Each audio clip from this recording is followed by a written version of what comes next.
Welcome to the Daily Wrap-Up, a concise show dedicated to bringing you the most relevant independent news as we see it from the last 24 hours. Thursday, February 29th, 2024. Thank you for joining me today. A pretty somber discussion today, as I guess it's been for quite a while now. But the conversation today is of in particular, a massacre that recently happened today, in fact. And it's a heart-wrenching story just to see the combination of just the same thing we've been dealing with for months now, the soulless genocide of innocent people that have nothing to do with what's going on. But now to target a starvation, to utilize the starvation campaign in such a way, to drive people to desperation, to seek out food that they're already to the point of desperation seeking out, and then to attack them in that process. It's, the level of depravity in this conversation is day by day becoming difficult to grasp and to really deal with. Let me adjust something very quickly before we get started. Did that fix it? Good. A little bit. I'm not sure why that's glitching, but in any case, we're going to talk about a few things today. One particular, the focus, the thing that I really wanted to make sure people didn't miss was the conversation around what's been called the flour massacre on Twitter and elsewhere today. And it's in regard to aid trucks that were delivering flour, among other things, at least in regard to the stuff that we were able to see. And I'll get into why I say that when we talk about it. There's some suspicion I have about what this was really about, other than the guise of aid, but that these trucks were brought in, admittedly by their representative, by Israel, seeing as how every other aid group has already said they have nothing to do with this. They're not even bringing trucks in. They're not able to, either because of the risk, because they're being shot at by Israel, because they're being held back by Israel. We'll go over all this today. It's one of the most obvious parts of this conversation. And the worst part is you get people online and the other sycophants defending the Zionist genocide, screaming that they're not just not doing that, but the other side of we're bringing so much aid we don't even know what to do with. And Egypt is stopping it. Hamas is stealing it. The UN is lying about it. Now, sure, those are all possible, except when you literally have mountains of evidence, testimonials, video, everybody else involved saying the opposite. I mean, it's that disgusting that we're still dealing with this blatant on the surface, not just like differing of evidence, but all the truth, the evidence, the facts, the statements, narratives, and then just Israel saying otherwise. And yet somehow that pulling the conversation in that direction from people with actual authority, people with actual influence, because, well, you can decide for why they might choose to ignore all the evidence in lieu of a government narrative while committing genocide. There's lots of reasons people will destroy their narrative and their own reputation and their own political career just to support this. I mean, I think you get the point. But not only that discussion, but around it all, unparalleled amounts of lies that we'll break down today. That's one of the carry points throughout the whole show, is just like on the record, immediate. And obviously the flour massacre part of it, that's one of them, and all these other aspects of it. And that's not even getting into the ones you all know by now, the Hannibal directive conversation, the atrocity propaganda. Those are staggeringly obvious elements of this massive deception. We're going to talk specifically about the representatives in some cases, or just people online that are very prominent aspects of lying about all of this, and show you that we're the deliberate misrepresentation, taking hot button topics and just vomiting lies about it all over, knowing that they can't back this up, and just continuing to do this while people are literally starving to death, while those lies continue to allow that to happen. It's just, God, this whole thing is just so... I was going to go into a part today. I'm put it off to another show about it's a Jewish girl that put out a clip about why she's having almost near mental breakdown level stress about how this is all happening, how she can see this is genocide, how she doesn't understand how people can't, and how it's causing this divide between people in her community. And then she just, it's important to see that it's not just, that they'll frame as the racists who are pointing this out. I mean, it's literally everybody, guys. It is people who are actively okay with allowing this because they either hate Palestinians, they're inherent racist, they're bigoted upbringing, or whatever it is. But that is a small portion of what the world is dealing with right now. And I've never seen it like this, truly. And I think it's kind of a cascading thing. I said similar things about COVID, and I meant it. And story by story, we're continuing to see their loss of control around these narratives. And a lot of what they're doing, I think, is designed to scare, force, drive us back into somehow blindly taking these narratives. They're good with the two-party illusionists. Those guys are all about it. They'll take the narratives, no problem, as long as you spin it in a way that makes it seem like it's either against the other side or somehow advantageous for their side. It's just, childish, petty dynamics that aim at the lowest common denominator of human society, or what we are as a people, that we're willing to, anyway, the point is that those people will go along with those narratives, no problem. But most people today, I think, and again, this is kind of my nod to the fact that I don't believe most people are still taken by the two-party illusion. That's my hope. But all of this is to say that the lies are powerful if you're choosing to take a side, as opposed to engage honestly, moment by moment, talking point by talking point, and decide that, whether you think it's true, honest, whether it needs to be put aside for more investigation. That's not what we see today in a very large way. Now, of course, we'll have a couple of other things we'll get into around this, but I think it's important to, and obviously the one other main point in the title today, which we're going to get into early, which is really just kind of an acknowledgement point. There's not too much to go into in depth, at least today. I plan on doing more of an in-depth point by point by this article they had, but there's so much information. I wanted to get these other points in today, but that's the International Court of Justice and a forensic investigation around what Israel presented. Shocking, I know, showing you that they lied about what they put forward. Not like, oopsie, we misunderstood this, but like deliberate misrepresentations about what they claimed they were showing. Just like the atrocity propaganda, just like everything you're seeing right now. And that's just the reason that's included with the ongoing display of how many lies we're going to talk about today. Now I'm going to start with a quick point about Google, Twitter, and a couple other points I wanted to include. Just think this is interesting, and this speaks to a much larger point about where we're going with artificial intelligence, you could look at it either way. Artificial intelligence and how that can be abused, or the illusion of that, where we really just have the same old lying manipulators pulling all the strings, Wizard of Oz style, behind. Either way, it's a great example of how this is going to manipulate, and already is, as Olga points out. Here's everything you need to know about Google AI. It's the same thing we see on Twitter, where you can say, just to type out the terms: American terrorism, British terrorism, any other terrorism, and then you write Israeli terrorism, and that gets flagged and censored and suppressed. I've seen 4 examples of it. In any case, this says, was Russia right to invade Germany? Going back, old into the World War II. And it says, no, Russia was not right to invade Germany in World War II. Here's why. Interesting, right? In World War II. World War II, like we're talking about a time when the side was very different than what it is today. They were both fighting the bad guys in the conversation as we were, are told it. And yet, weirdly, the AI would say Russia's wrong for doing the thing that was in the interest of fighting. Interesting, right? But that's because of the today framing. So it shows you the AI strings being pulled by, or rather the way to look at it is, it's all about the data being inputted.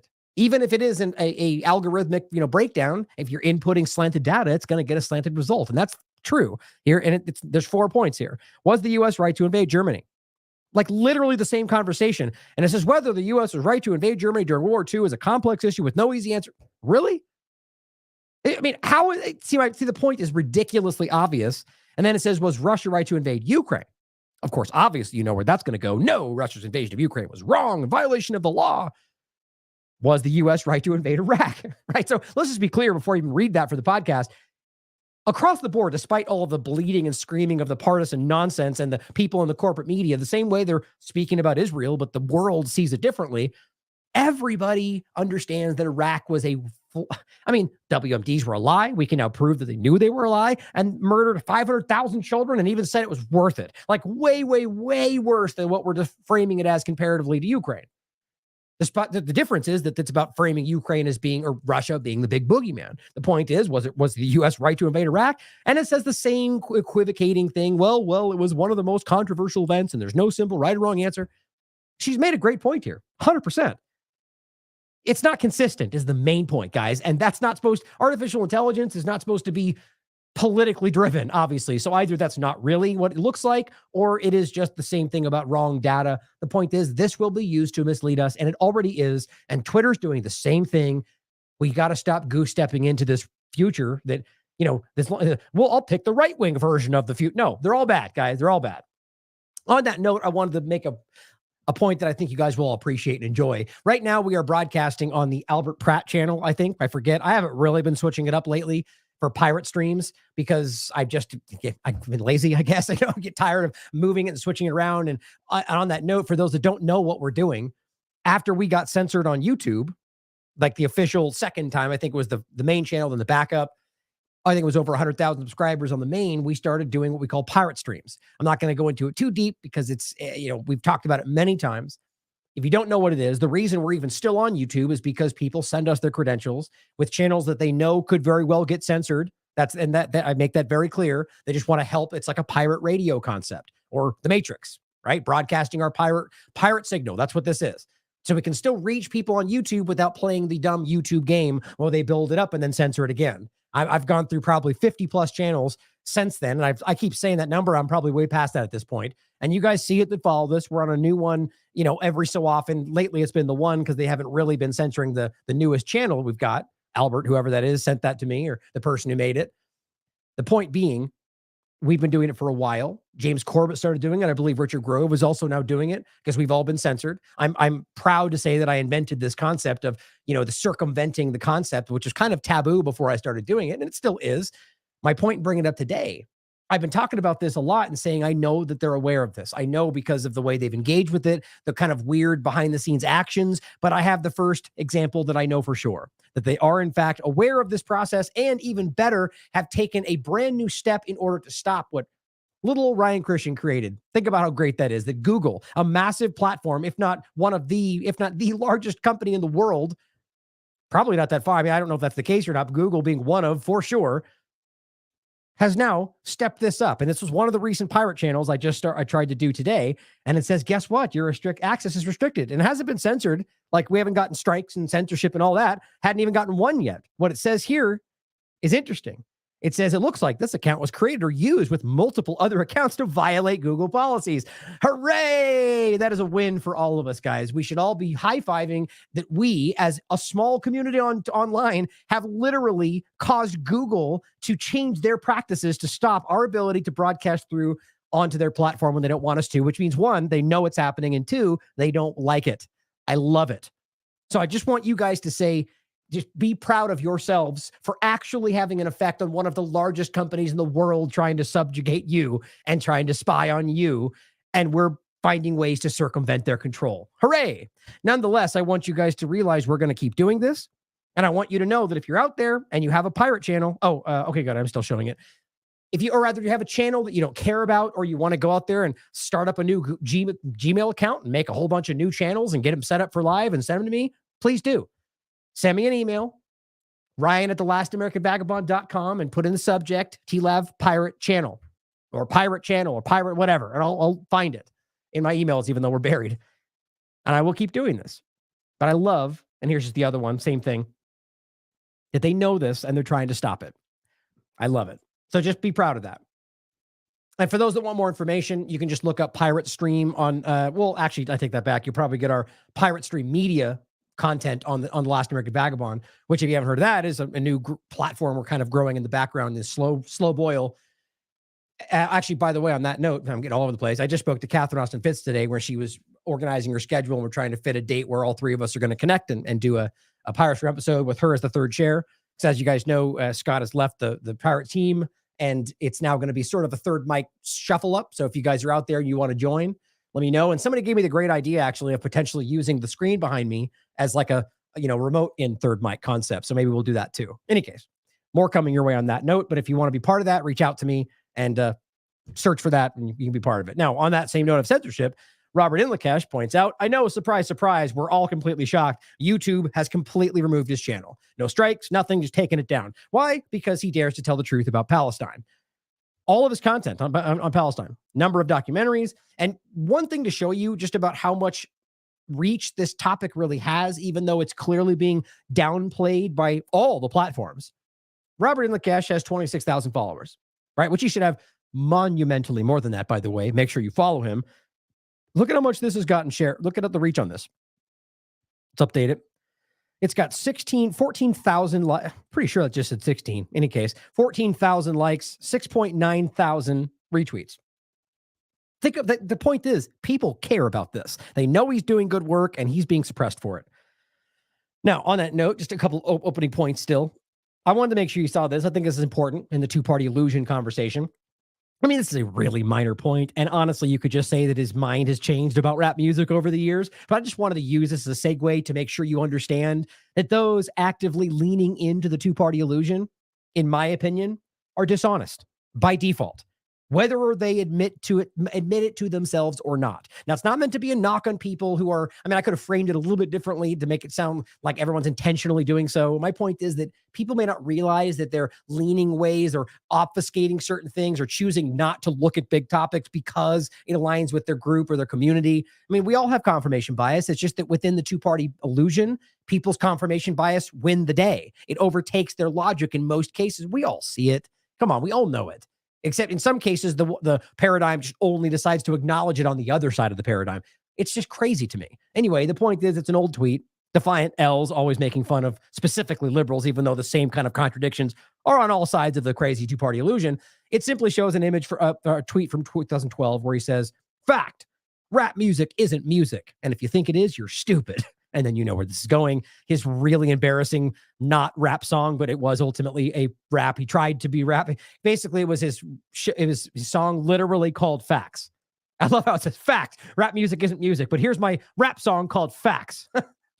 He just can't make that up. It's his parody of himself. But anyway, the point is two-party illusion. I hope we can see through it by now. I had a great interview with Dane Wigington. This is my second interview with him. And it's so funny to me how people are so reflexively angry about, they have their chosen person in certain topics and they talk to him and you're just ignoring that. And it's funny to me that I think Dane's intelligent, wildly intelligent, and he highly underappreciated for his amazing work. Doesn't mean I agree with him on everything. But nonetheless, it's amazing to me that people have failed to recognize today that interviews are supposed to be not necessarily contentious, but that too in some cases, but they're supposed to be controversial. That's not even the right word, but you're supposed to challenge ideas. You're supposed to interview people, like the same point with Putin and Tucker. Obviously, that shouldn't have been a big, crazy thing. It should have been a normal thing. That's what you're supposed to do. And if you want my honest opinion, he should have asked a lot more different questions. Anyway, the point is, it's important to realize that interviewing people it's not supposed to be just people who are on your side or agree with what you already think. In fact, it's supposed to be the opposite. And then some of both, really. I only say that because it's interesting, the response that I get from people in many cases where it's as if you're interviewing people like it's supposed to represent your entire worldview based on one point or one question. It's interesting to me. And it isn't even about this interview in particular. I just think it's interesting how much partisanship plays a role in that. But it's an important conversation that right now suddenly has gotten a lot of more revived attention. Like I've seen a lot of these bigger accounts who rarely touch this topic suddenly start talking about it, which is great. I think it's good. But a little bit feels limited hangout in a lot of ways, that it's not the full picture. But nonetheless, I'm glad that it's getting more attention. And by the way, I wasn't even referencing who was on the screen right now. Actually, I'm glad that he posted this out. I'm just saying that in a general sense. Anomaly shares this saying, California admits to cloud seeding to make it rain more. And then the LA Times calls it an unfounded conspiracy theory. This was important for the rest of the show to realize the same exact thing we're going to show you throughout Israel's conversation, or by the way, just any other majorly contentious topic that you're being lied to about. Pretty much everything in your life. But he says, I'm glad the LA Times is getting crushed and they have to fire employees, but this is how dumb this is. So first of all, cloud seeding is not a conspiracy theory. Neither is geoengineering, even though they're not the same thing. Both of them get manipulated, but when it comes down to it in historical conversations, if you're pointing at, what we would call stratospheric aerosol injection, or varying degrees of it, which is geoengineering, they used to say, no, that's just cloud seeding, conspiracy theory. It's not the same thing. But then in other conversations, it would be cloud seeding is also fake because that's all conspiracy theory. The point is, it's all been real. And that's just varying misunderstandings of people that don't realize they're being played and just take the talking point. But this is a post from 2024. Social weather officials, and this is ABC News, test cloud seeding. Shouldn't shock you guys. Cloud seeding is way older than any part of this conversation, in an effort to increase regions' rains and water supply. So it's a basic, obvious thing. You just shouldn't need the headline to know that's real. And his point is, here it is on the February 24th, the same year, in LA Times, the latest unfounded conspiracy theory. Cloud seeding is to blame for California storms. Now, in the story, they're in a way making it sound like cloud seeding is fake. But really, the way they play this good old fact-checking conspiracy game is to take the other point as if, well, it didn't cause the storms and flooding. Not to say that cloud seeding is fake, but they play that game and they carry it to make you think it's all fake. Or really, the title skimmers, as I call them, which is a lot of people today, will read that and think fake news. But it's real. And it's not just cloud seeding. Straight up geoengineering has been going on for decades. And that's what Dane and I have talked about in many different interviews. But it's painfully obvious. Now, in other news, Derek put up a really important article today in regard to, today, in regard to the fact check of the fluoride conversation, because he's been doing such great work, getting such a far reach on this conversation that they've had to fact check it, which of course means they have to lie about it, which is what that job really is. And that's, if you read this, it's painful. Like, it's embarrassingly obvious, like all the rest of their line towing nonsense, that they're lying, and they know they're lying, or they don't even care. It's about making sure you're enforcing the establishment narrative. But he goes through and artfully breaks this down using actual testimony from the court case they just had, from the hearing, the lawsuit they literally went through, and even using the EPA's own testimony to show you that what they're saying in this supposed fact check is straight up lying. That's how crazy everything is right now. But thank God people are seeing through it. On that note, this is another study that came out in January of last year. Fluoride exposure causes behavioral, molecular, and physiological changes, in this case, in the zebrafish they were testing it on. Now, there's not a direct overlap to humans, but the point is there is something. And there is this being shown in the actual discussion that was just had. There's a lot of this. They just don't care. And the point I keep making, don't forget, the EPA is right now actively fighting to keep what they know is dangerous in your water, which, quite frankly, is how you should look at their actual job. Dr. Sam Sote is the person I saw this from. He shared this today. Thank you for sharing that. Pretty sure I shared that, actually, but I guess not. And then lastly, on the opening point, I just want to say this to make sure we see how, again, the point generally today being just blatantly lying about very obvious things, or this whole dynamic beginning to collapse, showing the reality of what they are. Disclosed TV a few days ago, first Sweden, now Denmark, just closed their investigation into the Nord Stream pipeline blast. They concluded that it was sabotage, but there was, quote, no basis for pursuing a criminal case. Gee, I wonder why. Well, we found out there was sabotage, so we know the U.S. lied about it, and we know that the U.S. was, well, never mind. We're going to stop the investigation because there's just no basis for pursuing. Right. Despite the fact that literally everybody knows what actually happened and all the evidence points in one direction. And there's already been a very clear investigation from Seymour Hersh based on the preliminary evidence, but let's just stop it because you can't bite the hand that feeds you. We get it. But that's the crazy part about this. The illusion of their altruism is dissolving day by day. That's not to suggest that the adversaries of them also are, good guy, bad guy. I think they're all out there to try to steal and rob and do what they want at your expense. That's what government is, if you want my honest opinion, but you guys can decide for yourselves. But it says, we do not live in the world many think we do, but we can. We certainly can. Rules-based international order? Hardly. That is what's leading to this. So let's talk about Gaza. Again, these images that I think are important just for understand what we're staring at. What you're seeing is people that put these out to demonstrate how bad this is. And then you'll get these regularly shared by the Eli Davids of the world to try to kind of capitalize on how crazy this is and try to make it into, well, I guess you shouldn't have gone after our people and, F around and find out. Like, literally, that's what he shares. Like, that's the exact sentiment from today. I just am paraphrasing what he said. And so are you still pretending it was only about Hamas then? I mean, they just can't stop exposing what they really are. At the very least, whether you think Palestinians at large are all responsible, however, that's still collective punishment. It's still a war crime. I mean, people like Eli David are probably never going to be held accountable for how much they're actually causing genocide right now. It'll ultimately only fall on the governments, but he should be. I mean, for what people like that are by and large the ones dragging this thing forward. But the point is, this is how wild it is. If for the podcast, you're looking at a before and after, and it is. I mean, just so it's clear, you're looking at a massive civilian street, what is that? A 8-lane, 2-sided highway with massive buildings on either side. On the right, it's dirt as far as the eye can see. Now, explain to me how that is going after Hamas.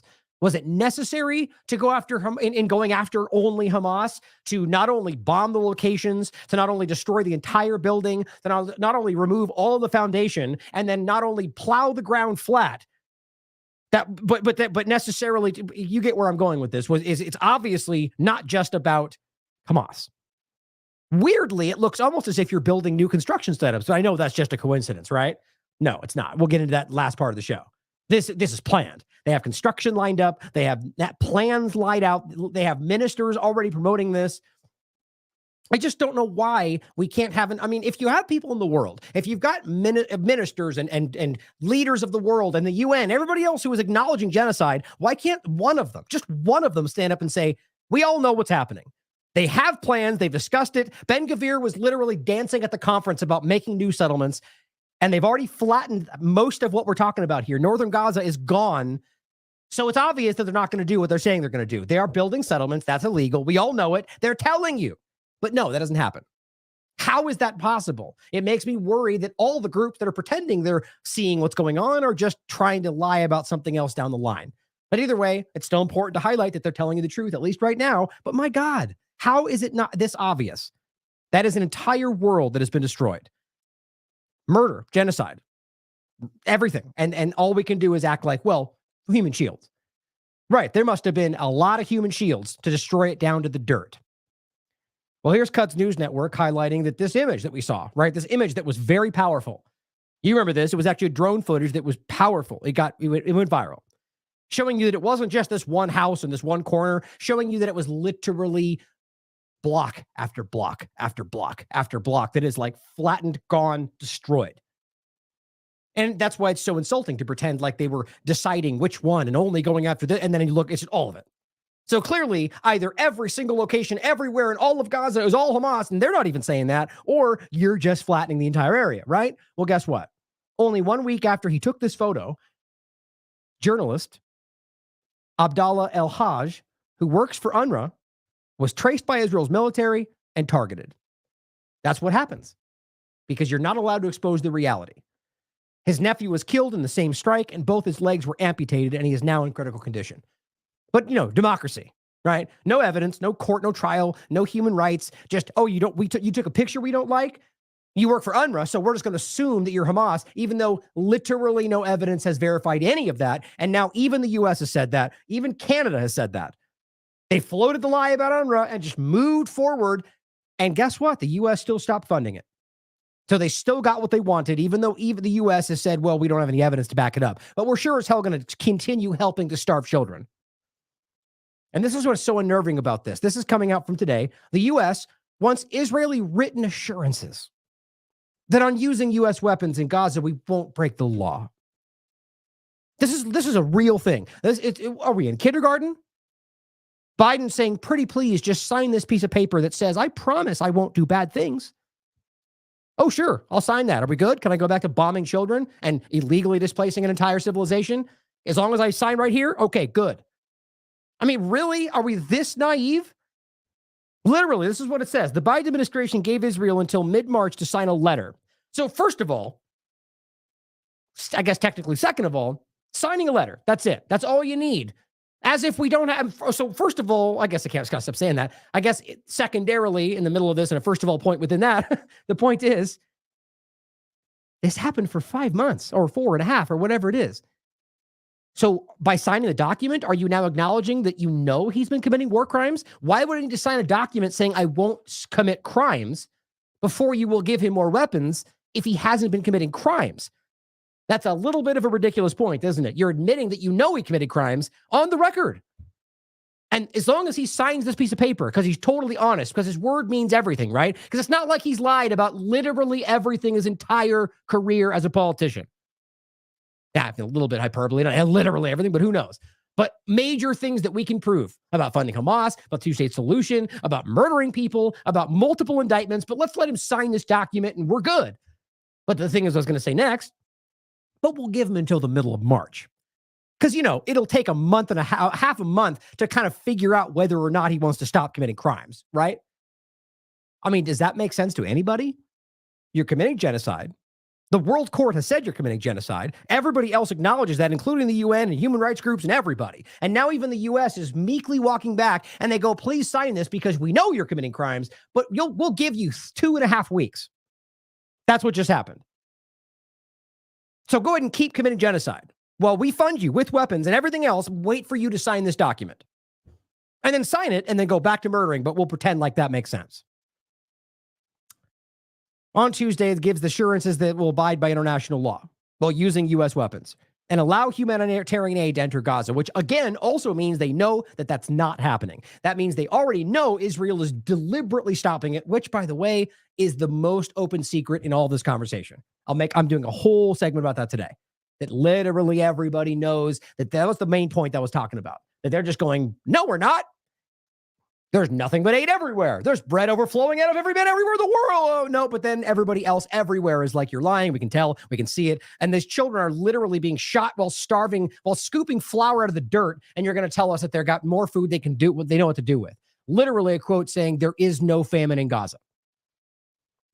But it says the assurances are now a requirement under a memorandum issued earlier the month by President Biden.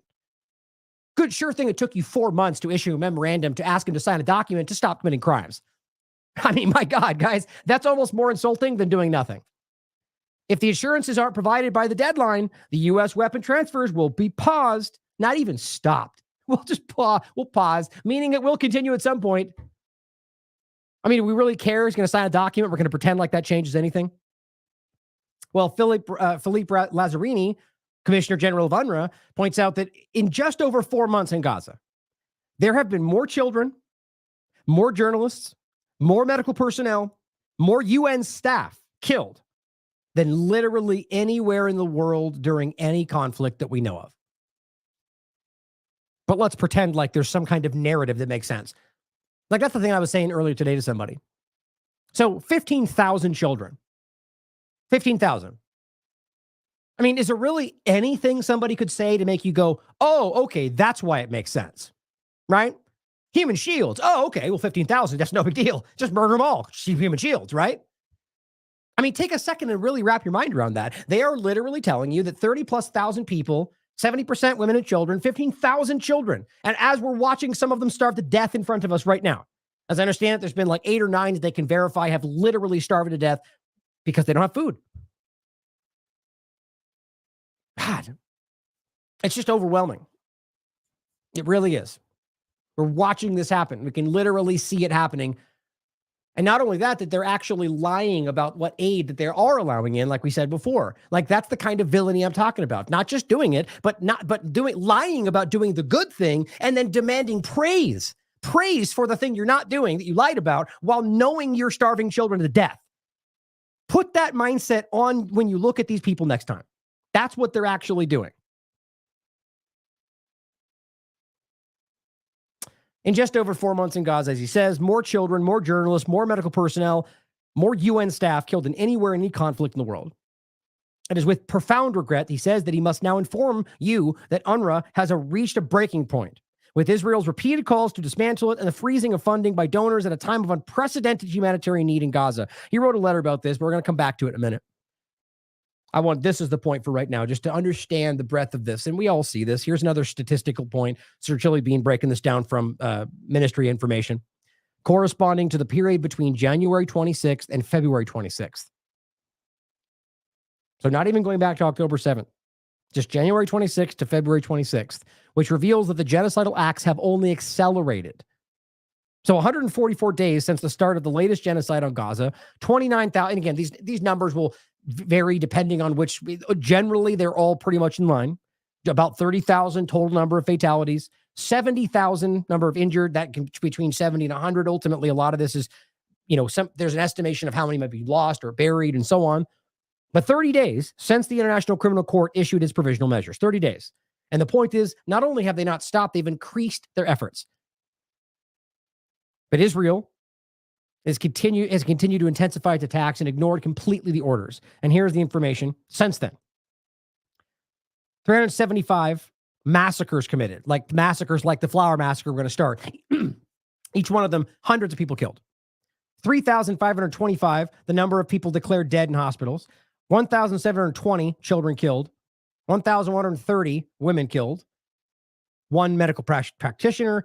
2 civil defense personnel, 12 journalists, 11,000 wounded and in need of treatment, 2 million people continue to be displaced, 17 government headquarters destroyed in Israeli buildings, two schools and universities completely destroyed. This is just the last month. 9 schools, universities partially destroyed, 47 mosques completely destroyed, 25 of them partially destroyed, 39 residential properties completely destroyed, 143 residential properties partially destroyed, 4,000 tons of explosives dropped in the last month. You guys, that's more than some wars we've talked about. 1, the number of 1 hospital taken out of service, 2 ambulances targeted. And this is just what they can prove. And here is what the prime minister has to say. There is no genocide whatsoever. That's actually what he said. Oh, it looks like we're censored on Instagram again. I mean, they're not even waiting these days. It looks like just right out of the gate, we get censored. Not like I care. I'm not a big fan of Instagram anyway, but I'm noticing as we stream here. But here's what he had to say. President Lula last week called out Israel, said that Israel was responsible for the genocide of the Palestinian people. What's your response to him?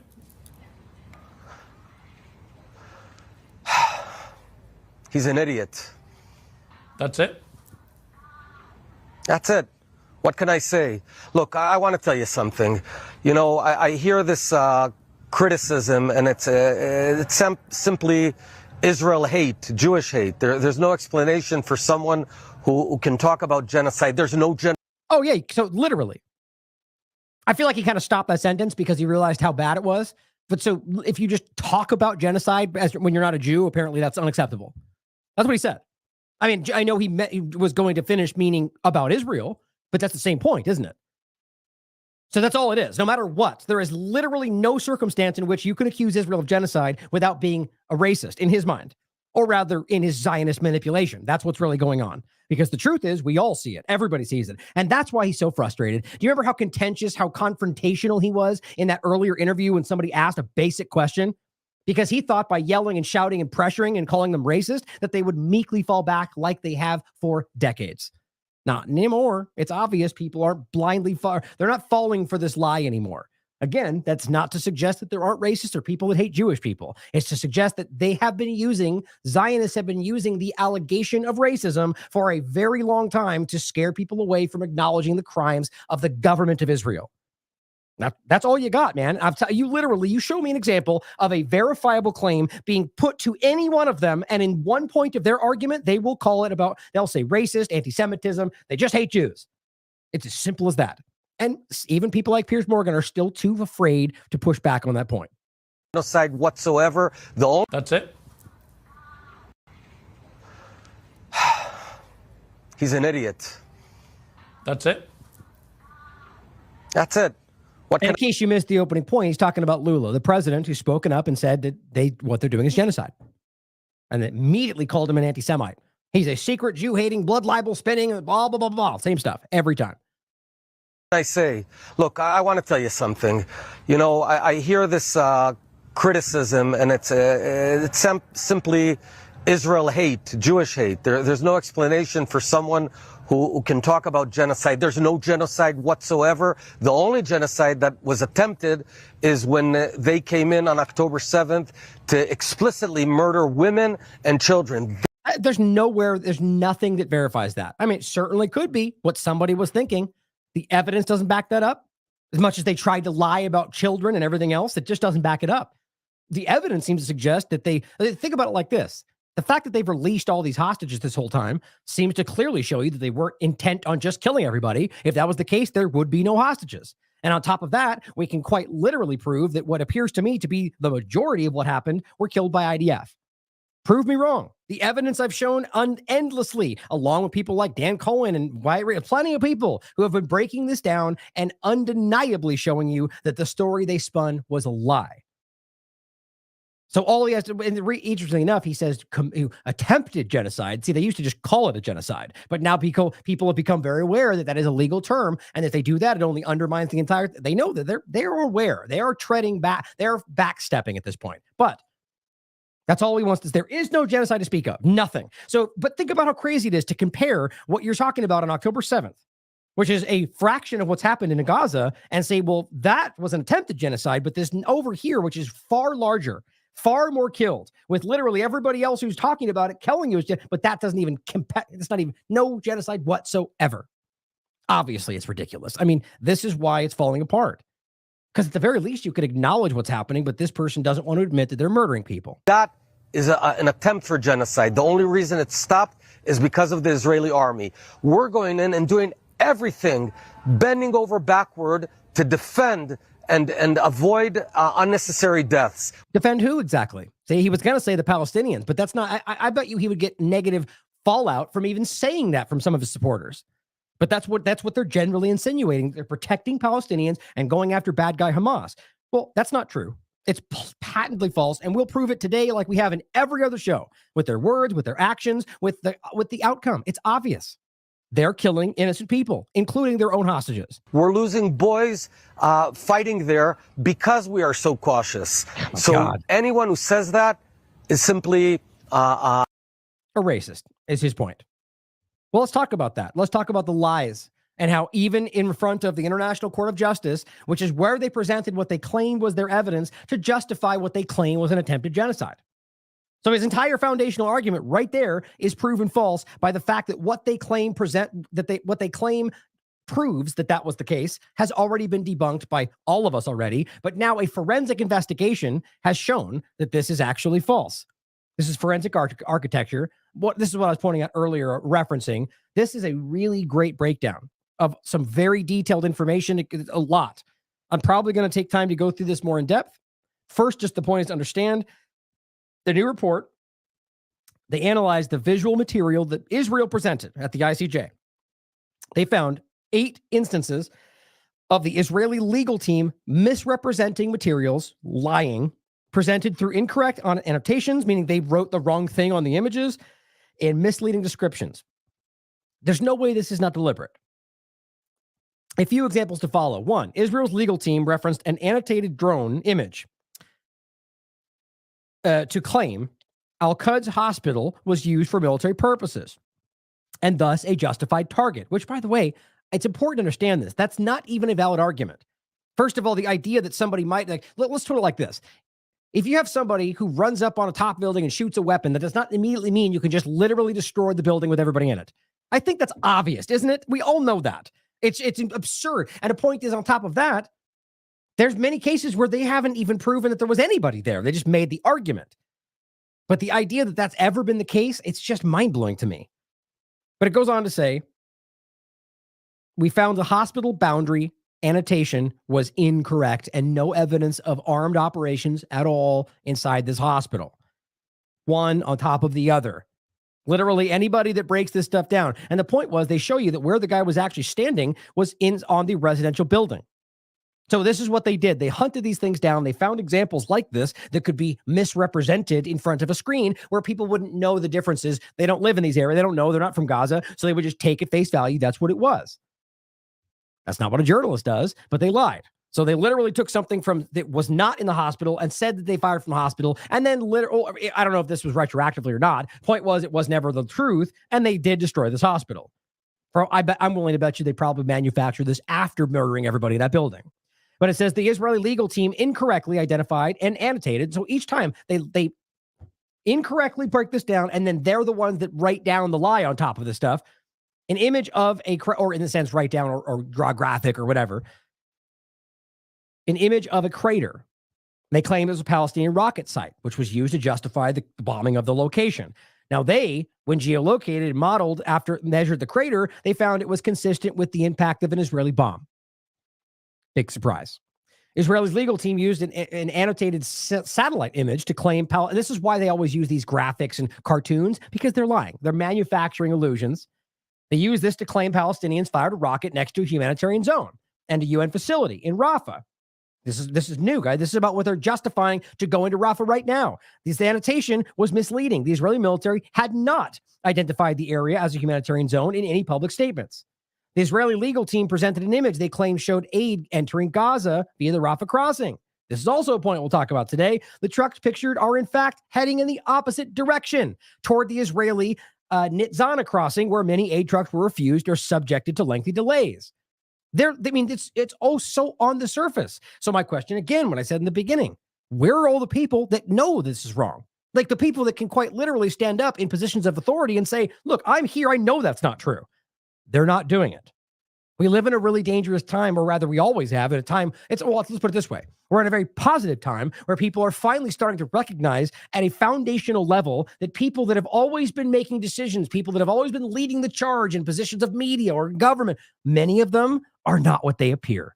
I know it's not shocking news for most people, but it says Israel's legal team repeatedly argued that hospitals, shelters, schools, residential buildings, and safe zones had lost protected status and were legitimate military targets, relying on singular cases, themselves unproven, to justify widespread targeting of civilian infrastructure. That is the most damning aspect. Just like with amnesty, which I'll include yet again, which back in the day used to be like the end of the conversation, right? If Iran made a claim and this kind of thing happened, it'd be like, it's over. They proved it. Not today. But the point was, on October 20th, guys, and really all they looked at was between the 7th and the 12th of October. That's it. So the first week, and they found 5 examples of Israel bombing civilians without telling the location they were going to bomb, bombing other locations without taking concerns about civilians around, or quite literally deliberately targeting civilians with not a sign of military targets around. It's provable. This is only one of many investigations, and yet we're still debating whether or not Matt Miller will tell you we need a full investigation. Well, that's already happened, bud. It's done. They proved it. You don't care about that. But this report is important in regard to the... Oh, shoot. Oh, crap. Okay, I just realized I haven't saved my links. That's frustrating. Hold on. I just closed a bunch already. Let me see. Let me just save this really quickly before I forget. And I'll have to remember, try to read. See, this is what happens sometimes for those that know. But the links aren't there, which is very rare for me. It's something like that. I just forgot to save all the tabs, and then I close them as I go along, and I forget. So that's frustrating. But I'm hopefully not closed anymore. Actually, I just saved them, so I still can. But this will go through in the future. There's more in there. Some powerful stuff. Actually, there was something I had highlighted. I forgot. I wanted to show you one thing. It was in this. So this article goes over this breakdown, which I'm going to say, we make sure you don't lose this. It's important information. Times Live breaks down Israel legal team's evidence that ICJ Gaza case was misleading, according to this group. Here are some of the things they break down. The research group says it found the 8 instances we just represented or just told you about. Forensic architecture at the University of London said their legal team did this through a combination of, basically what I just told you, labeling, misleading verbal descriptions. It says, quote, we found 8 instances where their team misrepresented the facts. Our study also revealed that the Israeli legal team presented single instances of alleged Palestinian military use of civilian infrastructure as blanket justifications for the systemic and widespread attacks on civilians. Shelter, schools, hospitals. A little more of an fleshed out version of what they said over there. That it's just so obvious. And they're murdering people based on things they know aren't accurate. So that's a willful decision to use something they know is not justifiable to kill people because they just want to kill people. Or whatever you want to insert in that last part, you tell me why they would lie about this in order to murder innocent Palestinians. In another instance, the research group said the Israeli legal team presented evidence to claim that aid was entering Gaza. Point being, it is not, and they were lying. It says, quote, we geolocated the footage and identified the location of trucks to be about 41 kilometers from Rafah border, moving in the opposite direction. Now it says the border crossing is the land border between the Nitzana border crossing. It's the land border crossing between Egypt and Israel. During the present conflict in Gaza, the border crossing was used to inspect aid bound for the Gaza Strip. After the inspection at Nitzana, trucks would then drive to the Rafah boarding crossing into Gaza. So they lied about this dynamic, knowing that people don't know that, and then went to a place where they were, in fact, making sure it did not go in. It's all a game of misunderstandings, guys. They're playing on the ignorance of innocent people. And that's pretty disgusting, isn't it? And then the point is doing that so they can continue starving children and their own hostages. The footage and caption were misleading because they claimed the trucks were entering the border. Instead, they would have been checked by the other border. Going forward, Richard Grove adds something important. Dilly Hussein posts this. Grove adds, the land without a people, as they frame it, apparently had a government. This is actually pretty interesting. This is a post that he breaks down. It's an old document saying the government of Palestine, Department of Migration.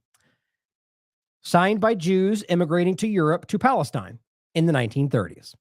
Now, the game gets played about the name of, like, I hope you understand you should go over the history of Zionism, which I'll grab real quick so you understand. That's frustrating. Doesn't pop up for me. But the point being is that you go back to the origins of this, understand Zionism for what it was in the beginning, and realize that the Zionist, Herzl being an atheist, chose the terms Israel, the word Israel, based on the Bible, because people will then take that as gospel, right? So today, when they go, see here, it says Israel. Well, the term Israel has a historical context. Because Zionists chose to call their state Israel does not mean anything other than Zionists chose to manipulate you in every possible way. So what's interesting is people down below will go, but look, it says Israel. It's always been Israel. There's a term Israel that has a much longer historical context. And then what happens today is people make that out to be what Zionism and the name Israel is today. Just because Israel as a term has existed is in the Bible does not, like, it's I don't know why it's hard to understand that people, humans, individuals could have been like, I'm going to take that name and use it because they'll think this. We just assume that it's like all God can. It's interesting to me what people will choose to believe. But the point here is that you can go down and he writes here, dear genocidal Zionist, this post proves two things. Even under the British colonial mandate, there was a land region called Palestine, which we shouldn't have to debate today. So there goes there was no Palestine before 1948 lie. Upon arriving in Palestine, European Jews took the oath to be, quote, loyal and law-abiding, not become land-grabbing terrorists. But he has a bunch of other information you could check out for yourself. But the point is that these things don't matter when you're living in a bunch of lies. Oh, that's right. I was going to grab this post here for you guys to include, where I go over Zionism versus Nazism and the history of the provable evidence. It's not up for debate, even though just saying this offhandedly, people will assume that I'm basing it on some blog post and not realize that it's CIA documentation, Zionists' own history and their own posts, and blah, blah, blah. The point is, it's obvious that there was an overlap, and it's alarming to see how nobody talks about it. I don't mean overlap. I mean literally align themselves with Nazi Germany well after the final solution has begun, and it's all documented. But here is a post that I want to share, just the beginning, really, that I this is something that I myself have not been paying attention to, that we should, that the ongoing process at the ICJ is ongoing, that people have continued to present evidence about why they are committing genocide, and it's not getting much attention. So see, that's so frustrating. It's supposed to say who I shared it from right there, and it doesn't. I don't know why. I bet you it pops up in the beginning. Yeah, see, right there. And it goes away, probably. But in any case, this is the person that shared it. I just want to shout them out. You can see it down below. I said, Dr. Ralph, and that's the point, is that's the person said, like, no one's paying attention to this. This is Dr. Ralph Wilds presenting evidence for the Israeli genocide in Gaza. And as I said, it's still an ongoing process, and it makes sure we need to give it attention. But his testimony is scathing. It's powerful. Now, make sure it's 25 minutes. I'm not going to play the whole thing, but make sure you listen to it because it's powerful. And guys, it is the most provable thing I can possibly talk about right now. It's important that we call this out. Mr. President, distinguished members of the court, it's a great honor and privilege to appear before you and to represent the League of Arab States. The Palestinian people have been denied the exercise of their legal right to self-determination through the more than century-long violent, colonial, racist effort to establish a nation-state exclusively for the Jewish people in the land of mandatory Palestine. When this began after the First World War, the Jewish population of that land was 11%. Forcibly implementing Zionism in this demographic context has necessarily involved the extermination or forced displacement of some of the non-Jewish Palestinian population, the exercise of domination over and subjugation, dispossession, and immiseration of remaining non-Jewish Palestinians, the immigration to that land of Jewish people, regardless of any direct personal link, and the denial of Palestinian refugees the right to return, all operating through a racist distinction privileging Jewish people over non-Jewish Palestinian people. This has necessitated serious violations of all the fundamental Jos Cogens and erga omnes norms of international law. The right of self-determination, the prohibitions on aggression, genocide, crimes against humanity, racial discrimination, apartheid, and torture. And this is why it's so embarrassing for all of them. Everything they pretend they're fighting for right now is being destroyed because Israel's doing all of it. I mean, everything you listed off, all of that is everything they claim they're trying to stop around the world. And they're just ignoring it in the chief ally of the United States. I mean, think about how destructive that is for the illusion they've been spinning. And I don't think anybody at this point can pretend this is all some, look, it's always possible. We should always consider whether all of this is some coordinated thing to lead you in a certain direction. We should never leave that from your mind. That's always a possibility.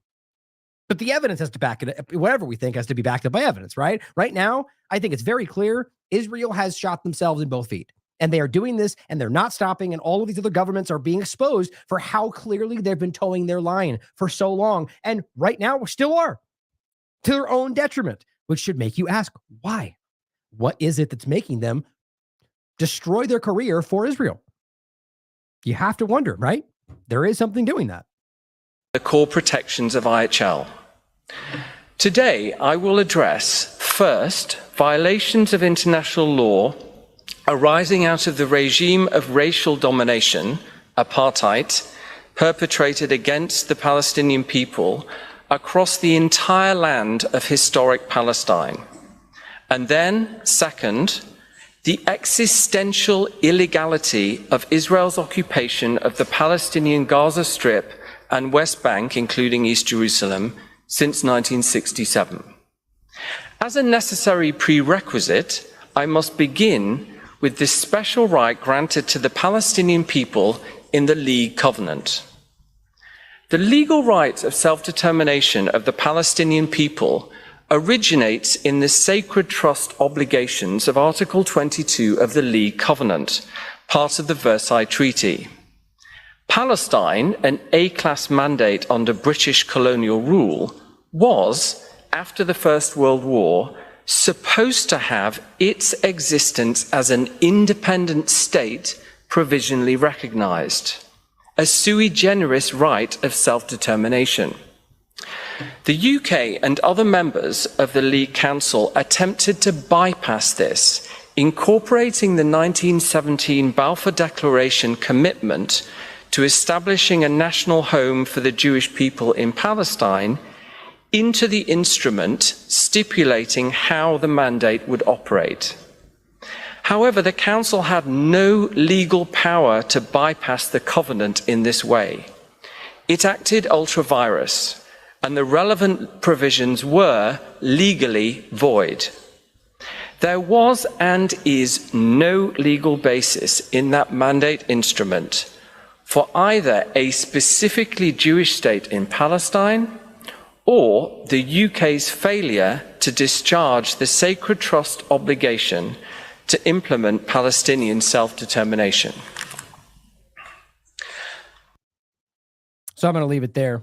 It took actually went longer than I wanted because I just deleted and restarted my Instagram live because they just censored it and I put it back up. We'll see if it gets censored again. I bet you it will. But, the point is just to realize that even in the beginning, it was illegal, right? Not like they cared, they cared just as little as they do today. But the point was they have to pretend like they care a lot more today because of the internet and so on. But back then, Balfour Declaration, they didn't care what you think, just like they don't care now. But the point was, it was just as illegal back then as it is now. They had no justification for anything they did. And the other 20 minutes of his testimony is just as important. But the right to resist, the illegal actions of everything they're doing. I mean, guys, it is that clear. Claire Daly points out, and this is just continuing to show, even the people who even still are towing many of the lines around this narrative are being forced to quietly pull back a little bit.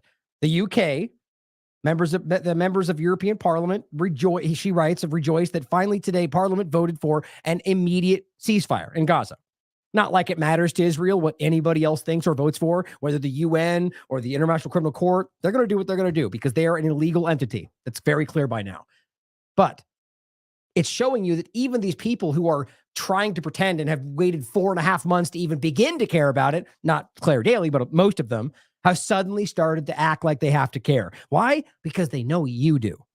They're not dumb. They see every single person that need to vote for them, or whatever the illusion becomes down the line, the control, the power, the influence, the clout, are suddenly seeing through it. So they have to start walking it back. But it's a positive note, regardless of how broken the system is. They've been forced, because of your opinion, to vote to stop this. More and more and more, this is continuing. Now, on the point of the last plan, Anti-War just wrote this article today. Netanyahu's last battle promises no victory, just a slaughter in Rafah. Because that is what again, remember I just titled one of my last shows. The what was it? The impending Rafah massacre that we can't, like, it seems like we all know it's going to happen. And this is what is so difficult. That you'd think we have some ability to actually do something about this. The problem is that the way the systems have been designed today, and that's an indication of where we're being driven with the WHO and everything else, is that it's the illusion of influence. They don't care what you think. They want you to think that. But when it really comes down to it, like right now, they do what they want, even if it's in direct contradiction to what everybody wants. That's the illusion being put on display right now. So think about that when it comes to any other policy, whether domestic or foreign. They don't care what you think. But they're trying to create a situation where they don't even have to pretend they care anymore. That's where it's going.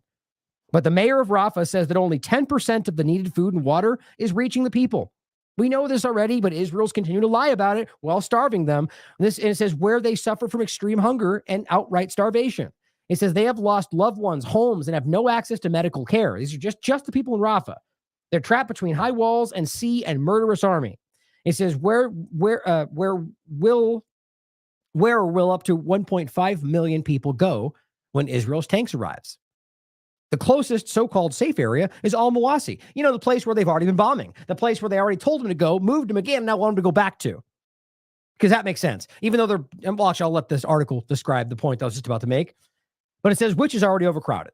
The displaced refugees there are also starving due to Israel's blocking of aid and the constant bombing of humanitarian convoys. Then there is northern Gaza, which is mostly ruins. It has no food to that extent. In some areas, even animal feed, which is now being consumed by human beings, is no longer accessible. If the international community does not finally develop the will to stop Israel, seeing as how we all see what's happening, this horrific crime will prove to be worse by far than all the crimes that have been committed so far. It is expected that more than 100,000 Palestinians will be killed or wounded in Rafah alone. However, an invasion of Rafah promises neither military or strategic victory for Israel. Just slaughter. Now, I really want you to hear that. That's not opinion. Based on the logistics of this, the information that we can prove, there is really no military, strategic, or otherwise. There's nothing they will achieve in all of this. Despite their narratives are being spun about how Hamas, and actually, again, I'll let them. This last paragraph is what I want you to hear. They're lying about what they're trying to achieve. At the end of the day, the fact that they've jumped from narrative to narrative, spot to spot, shows you that it's all just about justifying the next massacre. But the point you need to hear is that there's nothing they're going to gain from this other than killing lots of Palestinians and taking more control of Gaza in regard to military settlements they're going to build. Quote, I am personally proud of the ruins of Gaza, said Israel's Minister of Social Equality, right? It's all about equality. That's a May Golan. At the start of the war, Israel claimed that Hamas was concentrated mostly in northern Gaza. Remember? The north was duly destroyed, but the resistance carried on unabated. Then Israel claimed that the resistance headquarters was under Shifa Hospital, which was bombed, raided, destroyed. Which, by the way, we proved beyond a shadow of a doubt was even BBC called them liars, guys. It was pathetically obvious. Then it claimed that Barij Makazi was central Gaza was where the main prizes of the war. But then they moved again. Then Khan Yunis was declared the capital of Hamas, and so on and on it goes. The resistance had not been defeated, and the alleged Hamas capital was shifted conveniently from one city to another, even from one neighborhood to another, and none of the corporate media, none of the independent, one of the governments that are all claiming to fight for rules-based international order could even squeak a word about it. Just followed along. Genocide after genocide, war crime after war crime. Now the same ridiculous claim and unsubstantiated allegations, and it is unsubstantiated, are being made about Rafah. So where are the last examples? We were told that they need to destroy all these areas because they were Hamas compounds. Where is it? You show us images and cartoons of tunnels or a drone shot of some hole in the ground where you won't even let corporate media look. You make them look through a TV screen. Nobody's gotten evidence, and yet you keep pushing massacre after massacre under the same argument. How are they picking up and moving their headquarters? And it says where most of Gaza's population in Rafah was in fact ordered to go by Israel in total despair if they wanted to survive the onslaught. Israel had hoped that the Palestinians would rush to leave Gaza in the hundreds and thousands to Egypt. That's what they were trying to do, and we know that. They didn't, of course. The Israeli leaders, like far-right finance minister Smotrich, spoke of, quote, voluntary migration as the, quote, right to humanitarian solution, which, by the way, was just an illusion for them being forced. Still, the Palestinians did not move. Now the Israelis have agreed on the invasion of Rafah. It's just a matter of time, guys. In the last-ditch effort to orchestrate another Palestinian Nakba, which is what they'll say, actually. Nakba 2 is coming. Direct quote. Now, the point to think about here in Rafah, or the desert, Sinai, is that this was real. The plan was leaked. It even goes back to older, like Smotrich and his decisive plan, 2017. I've told you this before. So let's not pretend like that wasn't a real thing. It's obvious. It's proven. WikiLeaks proved the document was real. So now when let's just say they shift the plan because we all see that Sinai Desert was the plan and they do something else, don't allow people to pretend like that was a conspiracy that has been debunked. The point is it's on the record. They've made statements about it. Their own people, the Eli Davids of the world have said, why don't you go to Sinai Desert? It's obvious that was part of the plan. It hasn't happened because you pushed back. Because you in the chat, you stood up, you said something, you told your neighbors, you talked about it, you did a podcast where our efforts are making a difference. But the point is now they're going to find something else. Either way, it's all leading in the same direction unless we do something about it. Now, here is the role that Mr. Jon Stewart is playing again, which in my opinion, quite frankly, is the same role to kind of, straddle the line of what we're doing, but while burying very important aspects of it, whether he knows or not. I'm not speaking to the fact that he may know this, but I'll tell you what I think about his breakdown here, which is that he's criticizing the plan and in his comedic way, making it sound, that, well, you're going to murder these people and it's going to be genocide. The point is about what he's saying that's incorrect. And I'll show you what I mean. Oh, Instagram censored it again. Took about 4 minutes, didn't it? God, that's so embarrassing. They just censor immediately. Anyway, not like it matters. They're a garbage platform. Let's watch this. This is an awful situation. We're coming off on 5 months of a brutal bombing campaign brought on by a horrific massacre and hostage taking, and we seem no closer to ending anything but the reigns of a couple of Ivy League presidents. Well, this weekend, Israeli Prime Minister Benjamin Netanyahu finally laid out his plan for peace. Benjamin Netanyahu is calling for complete demilitarization of Gaza, as well as Israel taking over security and controlling entry and exit points to Gaza. So your peace plan is a siege, a military siege. You really think a military siege? Yeah, you mean the thing that's been going on for 40 years? Yeah, that same thing, right? So see how that works? It effectively will, without people even realizing it, plant in your mind that there wasn't a siege, but now they're going to do a siege. Realize they have been doing this. I mean, realistically, the occupation of Palestine goes back to the very beginning, but the blocking off of Gaza and turning it into the open air prison that it is was a different step in the process, right? The point is that has been going on ever since that happened. It doesn't change. And even when they remove their boots on the ground and past 2005 and the election and so on, it is still a legally occupied territory because it's all of it is, but specifically West Bank and Gaza. In addition to it, it's all the same conversation. So when he makes it sound like the new plan will be a siege, what else? What do you think is happening now? You see how kind of surreptitious that is? Like it's meant to plant in the mind that that's not what's been going on, which, by the way, changes a very important part of the conversation. If it was not under siege, therefore not occupied, they don't have the legal right to arm resistance. I'm telling you, that would be the kind of tactful sidestep when you already know you're losing the argument to try to avoid the worst parts of what you'll be accused of. I mean, you could, or he just doesn't know any better. But I thought that was very important. I tend to think this is the kind of role these entities play. Solution ends this cycle? Well, victory is within reach, and you can't have victory until you eliminate Hamas. But, okay. But your plan to eliminate Hamas by destroying all of Gaza, doesn't that just make more Hamases? Is that the plural of Hamas? Hamasai? I mean, it's an idea. Palestinian liberation is an idea. Unless you have a bomb that kills ideas. Do you have a bomb that kills ideas? I mean, through all the joking, he's not making invalid points, right? The blow back and right, the same points we've always made, but these are surface level points, right? Yes, that will drive more people to support the resistance, which, by the way, is exactly what he wants, because he's been funding Hamas for that very purpose for a very long time. But God forbid we point out that obvious nugget that I know he knows of, right?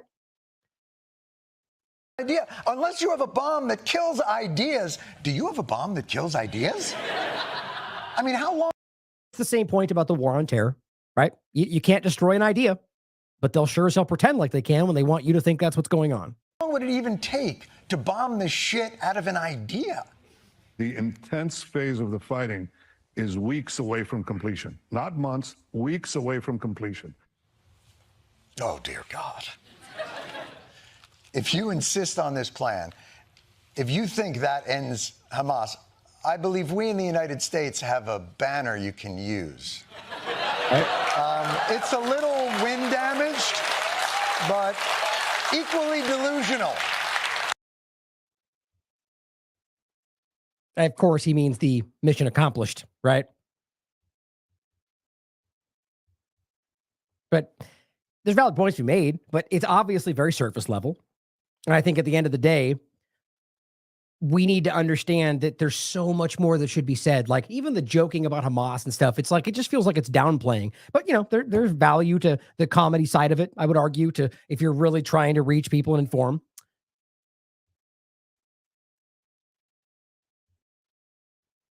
But going to the next point.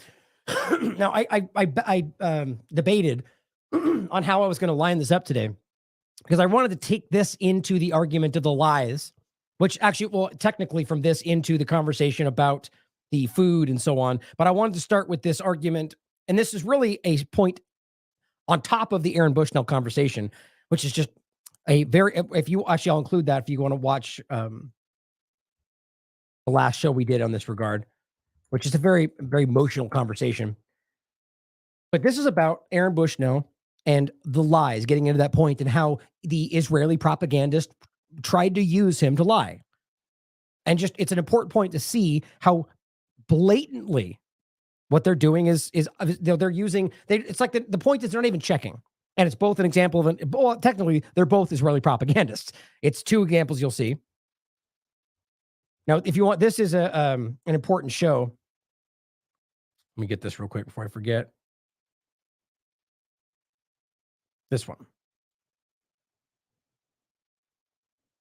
So this was a great article written by Robert. And it really is an important article that I hope you'll read. He does an outstanding job breaking down what they've been saying, the lies they've been putting around this. It is really a well-done article, and he always does great work. Aaron Bushnell setting himself on fire in protest of Gaza genocide is predictably being twisted, just like we expected, calling, here's what a Palestinian extremist will do. And, and I'll show you that by and large is being taken exactly the opposite by military personnel, by most people in this country. And this is the one I'll include as well. This is my show I did on the day that it happened. But let's go over how people are lying about this. Oh, one more point, by the way, if you haven't seen this. I'm not sure. I don't think we need this article. I'm worried this is a way to manipulate the conversation. But the point is, they're claiming Aaron Bushnell, through his friend who spoke to them, was claiming he had classified knowledge proving that U.S. forces were in fact fighting in Gaza tunnels, and which, by the way, probably means they're killing their own hostages. Either way, they were on the ground. But we don't need this to prove that. In fact, this doesn't prove that. It's secondhand information. We can already prove that. Axios showed an article that there was a 3-star general on the ground. We know that they do, in fact, have personnel on the ground from multiple locations. And we're talking boots on the ground, active action. It's provable. We've already done multiple examples or shown them examples. So it makes me wonder why they would give you the secondhand information, but maybe it's just happened that way. But here's we get into the lies. Here's Eli David, which, by the way, here's what he actually put out. He deleted it because, which, by the way, says a lot. This guy barely deletes anything until the example I caught him showing, where he was posting the same thing a lot, and he deleted a bunch of them right after I made that point. But he posted this. More wisdom and quotes from Aaron Bushnell, the airman who set himself on fire to free Palestine. So basically trying to pretend that he's a disgusting person who's sharing bad ideas, or, the point is, here's a screenshot a la Twitter files. Palestine will be free when all the Jews are dead. A little too on the nose, isn't it? Just so you know, he did not say that. And what I said, that's why he's deleted it now. I said, here is Eli David sharing a fake tweet he claims was posted by Aaron Bushnell. It was not. This person, Eli David, is a despicable human being who will lie about anything to emotionally manipulate you into sharing his Zionist lies. Here's somebody who followed up simply showing another person who is trying to sail the same lie because of people like Eli David, the same screenshot circulating everywhere. And the point was, he's refusing to delete the fake tweet even after he realized it's fake. Why? Well, because Aaron could have said other things that might have been similar, showing you other statements that are nowhere near that statement. But, free Palestine means hate the Jews. Therefore, if I can show him saying free Palestine, there he probably said the other thing. That's the kind of conversation. That is the level of intelligence we're dealing with here. That's what he said. Just remember that. The same like with the Mossad account saying our enemies are killing themselves. Here's another person, one of these great journalists, Laura Loomer, leftist lunatic who liked anarchist pages. Go figure. And what is he doing? Oh, and by the way, Colin Rugg, many of these examples. He's the one that shared the lie, the tweet showing that image. She shared it saying, see, a leftist maniac. And as what I said, now it's been deleted because it was proven to be a fake. You posted a screenshot with zero due diligence simply because it aligned with your bigoted worldview. But I'm sure you'll jump at the next chance to mislead your audience for Zionism. Hashtag Twitter files. I just don't know why people can't see through these kind of people. Just lowest common denominator. Jumping at any chance to attack people for who they are if it aligns with what your worldview is. And if you want to go through and look at his, this is, the archived version of his Reddit account. So one, you can prove that wasn't in there, just to make a point. But just so you can see that this is not something that is unique to one person. By the way, that's now the third time Instagram has censored us while I've been live. I just keep starting it again for the new account, starting again, blah, blah, blah. Not like it matters. I'll stop mentioning it. I just think it's funny how aggressive, how terrified they are of what we're talking about, guys. But here is Lindsay posting this.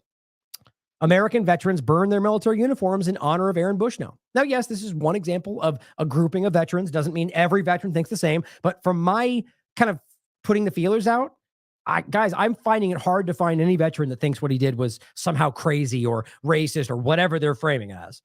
So really what you end up getting is the Israeli government and part of your government calling most of your veterans somehow radical or extreme or whatever.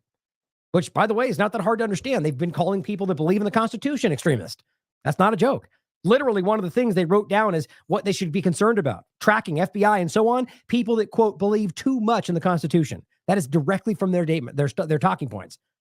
I talked about that years ago. So that's why they think people like us that believe in the truth are dangerous. He's not alone! Remember Aaron Bushnell! Remember Aaron Bushnell! He's not alone! Remember Aaron Bushnell! Remember Aaron Bushnell! He's not alone! He's not alone! Remember Aaron Bushnell! Remember Aaron Bushnell! He's not alone! He's not alone! Remember Aaron Bushnell! Remember Aaron Bushnell! He's not alone! He's not alone! Remember Aaron Bushnell! Remember Aaron Bushnell! He's not alone! He's not alone! Remember Aaron Bushnell! Remember Aaron Bushnell! He's not alone! He's not alone! Remember Aaron Bushnell! Remember Aaron Bushnell! So they're burning their fatigues, burning their military gear, and supporting Aaron.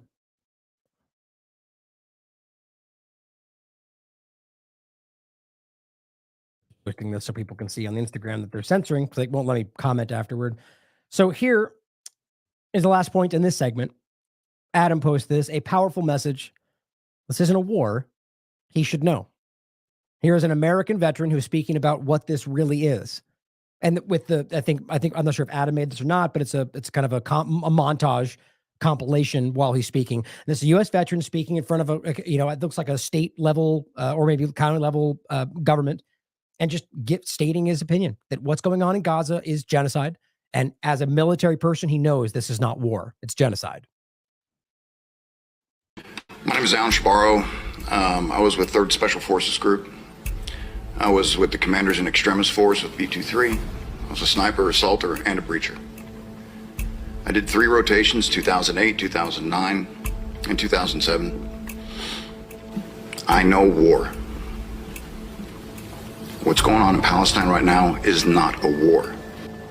It is the dehumanization, it's the genocide, it's the ethnic cleansing of a specific people to take their land.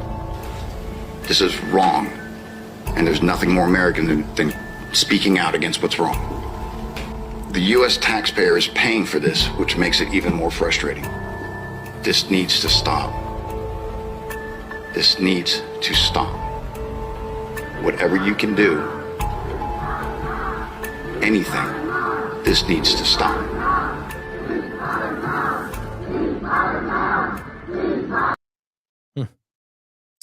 There's only so much you can ignore, right?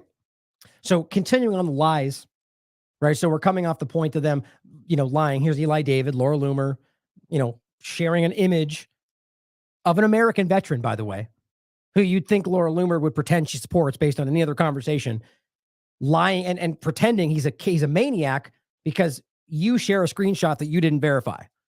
Speaks to who you are as a person, nobody else, right? The lies. Well, let's talk about these lies in the context of the food and the humanitarian aid and how much they're gaslighting people. Well, not only lying about doing it, but basically not only doing the thing, murdering people, but pretending you're doing the good thing and then demanding praise while you're guaranteeing children starve to death. Like, my point in saying that is you must realize that people like this, Elon Levy, and they know that. Let's not pretend like this is they don't understand the dynamic. Everybody anywhere knows this. It's very clear. You can see it. So when I show you this example here, where we later prove that he knew that they lied and they knew they were lying, they know that. So this was just an old example to set the conversation. Remember, this was on the 10th, where this was about them pretending to deliver oxygen tanks. And they got caught for it. They got the Red Crescent followed up and said, you're lying. Not only did you steal these from us, those are empty. You beat us up and you hijacked, you stole from us. We were delivering them and you took them from us. Then you pretended to deliver them and killed people. Like, it's ridiculous. And he got so upset about it. He said, it makes my blood boil that while we're putting our lives at risk to deliver things, which is not what happened, that they're using basically modern day Jews are poisoning the wells blood libel. Well, you remember the point. Not only are they lying about this, but we showed you that even Haaretz had broken down the fact that that's not even a lie. That old Jews are poisoning the wells was a proven documented discussion where even Haaretz broke down Israeli documents, Israeli army information that showed troops poisoning Arab villages. Quote, place the material in the wells. Docs point to Israeli armies, biological warfare. Or how about a current version from Gideon Levy? We even destroyed their water wells. Or examples of settlers putting dead animals in the wells or putting cement in their wells. Like, think about how crazy it is for him to say, that's blood, that Jews are poisoning the wells. His point in saying that is that's like the most crazy, obvious lie ever. But the thing you're using to make it a lie is a provable talking point. But you see, they've been scaring people away for so long. Zionists. Using the anti-Semitism argument, people don't want to acknowledge that. Even if you can prove it like this, they'll still call you a racist. They'll still call you, even just by the statement. That's how unbelievably crazy this is. So that point about the food side of this, knowing they're already lying, and by the way, this one you've already seen as well, fact check, October 7th, factcheck.com, broke down that Kogat Online, which is supposed to be a government, a group fighting for humanitarian aid for Gaza. It's an Israeli group that has already been caught lying, like right here, in regard to delivering aid. It's their very job, and yet they're lying about delivering aid to people who need it because it is not an aid group. It is an Israeli group that is continuing the genocide. But it's saying their coordinates, that basically claiming that we're delivering all this aid. It turned out that was contradicted directly at that time by Netanyahu's own statements about them only delivering the absolute minimum. See, this is the point. They'll lie publicly. Biden will toe the line, even as he knows publicly he said the opposite. Think about how crazy, think about how sociopathic that is. But they go on to prove that the amount there, it's now down to an average of 56 a week. Oh, no, excuse me, a day. That's from the day. Yeah, a day. That's down from the last. The point is, I've got the document right here. It was 500 before October 7th, which at the time they were arguing was already starving. People were already starving. Then it went down to 100 trucks after October 7th. So if they were already starving, that's clearly going to make it worse. Now it's down to 56. If it comes through at all in some days. That's the point. And they broke this down. They're lying. So this is a fact check group saying they're caught lying about this in 14 different ways. Okay. Then my point was, as I just want to make sure it's clear, on the 22nd, Dr. Mads Gilbert pointed out that you can see, and this was, I think, I forget what investigation by, I think it was Al Jazeera, showing all the backed up aid while Israel's pretending that wasn't happening. And I simply pointed out, yet here's Elon Levy continuing to shamelessly lie about it, saying everything's coming through, unfettered is so much aid. It's not. And I say it's even starving their own people, likely by design. Here's Quds News Network from the 25th. Al Jazeera has released exclusive aerial footage revealing thousands of aid convoys awaiting for permission to enter Gaza, while Israel intentionally delays their entry, which is backed up by the UN, by journalists on the ground, by Egypt. This deliberate action is causing severe famine, posing a threat to thousands of Palestinians suffering from hunger and children facing malnutrition. We haven't even gotten to the flour massacre. This is leading up to today. Samantha Power, even from USAID, says more than 500 trucks should be going back to what was not even meeting their needs before October 7th. But he says in the past week alone, it's only 85, but we know now it's down to 56. She's simply saying everything behind her is from the World Food Program, which is also now backed out of it because they're claiming Israel's shooting their people. That's what they said. Of course, that they must just hate Jews, though. That's the only thing that makes sense, right? Samantha Power says aid workers are confronting extreme danger every day, from IDF military operations, organized criminals, meaning the settlers, and even desperate civilians. Which again, that's one of the main points we're going to talk about with this flour discussion. You have to realize that the narrative is being lied about. And I'll show you the information that proves that. But it's in regard to how they were attacking these things. But you need to realize they have put people in a position who, kids are literally starving to death. That's not hyperbole.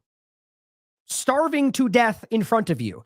Do you realize that means that everybody is at the level of desperation to where it's not like, hey, we'll just share. It's the point where you're like, I'm going to literally die if I don't get some bread or flour or whatever else.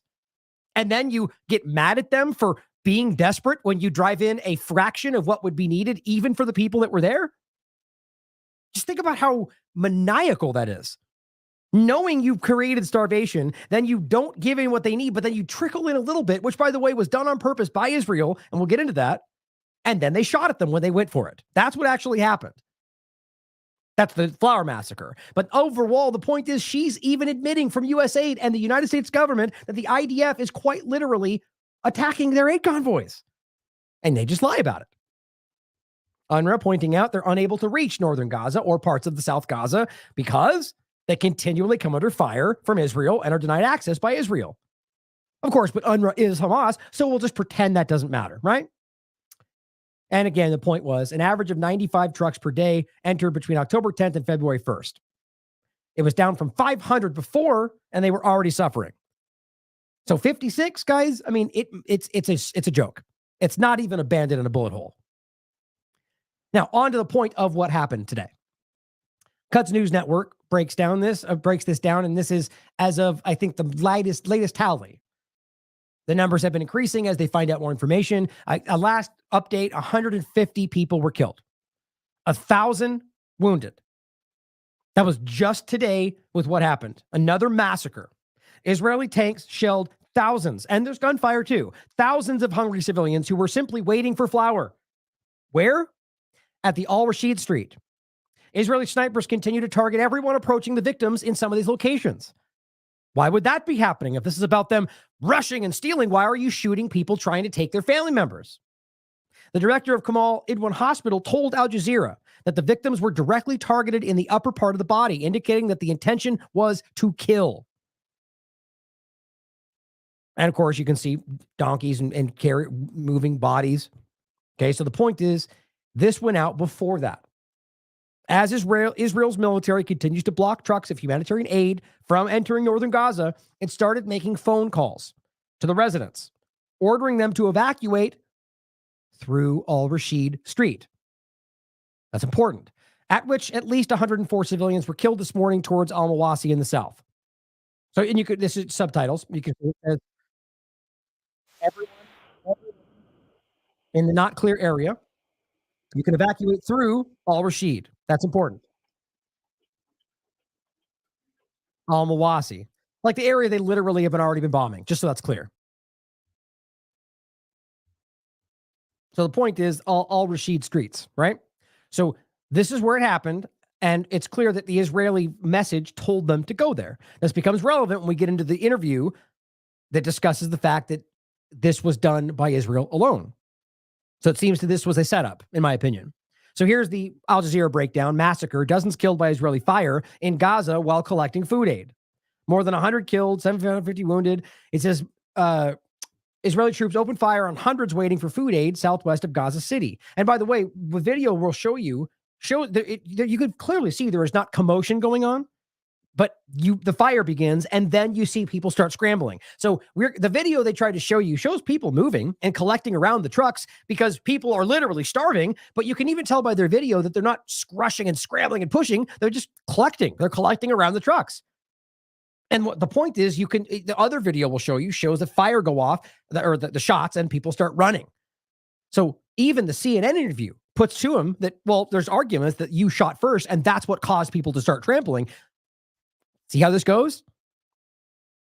But it says the Gaza Ministry of Health said on Thursday that 112 people were killed and more than 750 wounded. And let's not forget, even as they always try to downplay it, they've already admitted more than once that the Israeli military and intelligence are already using Gaza Health Ministry numbers to put in their own documentation in their meetings. Because they've also admitted that almost always at the end of these things that their numbers match up pretty, and yet they'll always try to undermine it because they don't want you to realize these numbers are accurate. The attack was part of Israel's ongoing genocidal war, calling an international community to urgently intervene. People had, where was the main point? We went to get flour. The Israeli army shot at us. There were many martyrs on the ground, and until this moment, we are withdrawing them. There is no first aid. That's the point, is they're trying to get these people out of the way. Now, Elon Levy, of course, when Hussam Zumlet points out, this is genocide. Shooting and killing dozens of starving people waiting for aid trucks to feed their children. Okay, no one's disputing that. Even Israel now, by the way, I'll show you how they tried to pretend there was no shooting until they got caught for that. Then they alter their narrative, which is what happens every time. But at this point right now, nobody's denying that. It says this is Israel's barbarism and savagery. Every state that enables this or stays silent is complicit. Now, of course, you could argue that the savagery, barbarism, but the point is, to argue somebody's savage or or is acting in a barbarous, or is that how you say it? Barbarous? With barbarism. This blood libel is the argument that they're making up a narrative. You know, Jews did this and that's why they're bad. Well, if you're saying you're a savage, that's not blood libel. You're just insulting somebody, right? So when he says this is blood libel, he's suggesting the story's false. That's what that means, okay? So you show me what's false about it. The point is, this went out at a time when they were still denying the narrative, you see, and that's how this game is played. Before we get there, just so you see this is the suppressed voice pointing out that, the Flower Massacre, paramedics are carting, look at all the, bottom line is this is paramedics using a donkey and cart to cart away a whole bunch of dead bodies. I mean, I just don't know how you pretend this is about anything other than the obvious. Like, why would they be, like, even ask yourself why they would feel the need to shoot people that were going for the aid. Like, isn't the aid for them? You'll even hear the way he discusses the driver as somebody who, that's not our person. Okay, so if you send the trucks in, which my point earlier is I'm starting to ask whether or not there was as much aid in there that we were told.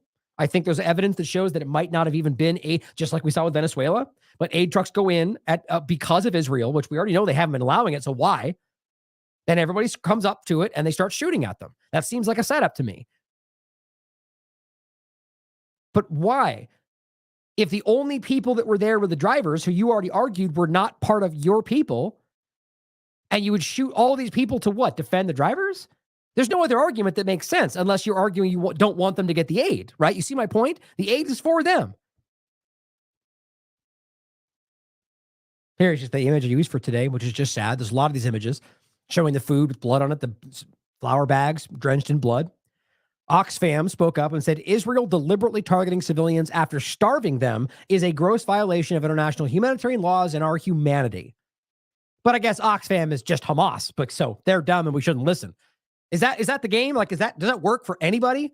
You're a racist and hate Jews, Oxfam. Is that working? Are you falling for that?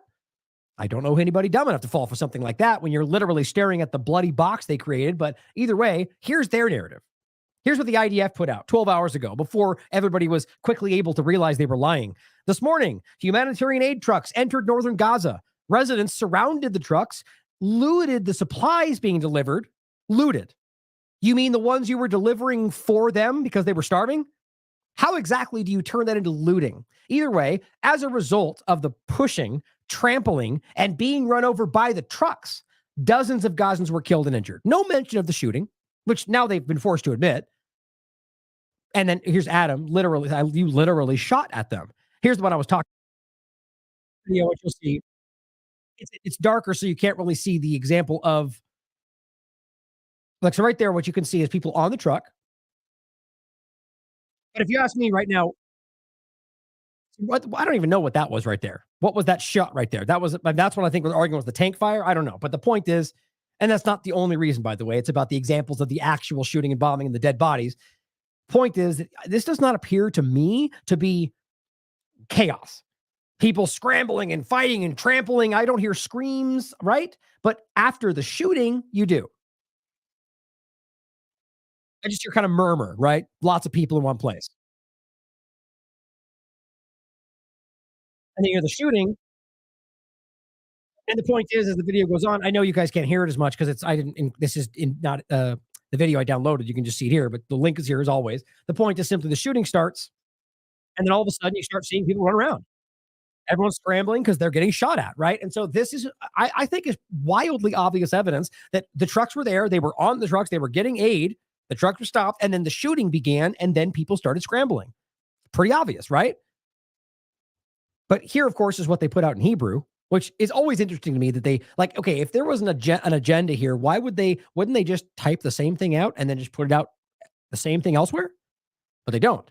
You see, they put out a carefully crafted version for the U.S. language, and they put out another very carefully crafted, but more on the surface. Like the point is, usually with the Hebrew version, they're much more deliberate. We killed these people. We hurt them. Like, because there's a lot of hatred for Palestinians coming from that side. Here's what they wrote in the Hebrew version. Aerial footage of the operation to bring humanitarian aid into the northern Gaza Strip, showing how Palestinians crowd attacked the trucks. See, they didn't say that over here, even though they were posted at the exact same time. They didn't say attacked over here. Attacked the trucks, and as a result, dozens were killed from overcrowding, crowding, and trampling. No mention of the shooting. We'll come back to this video in a second. Now, here's what the I-24 said.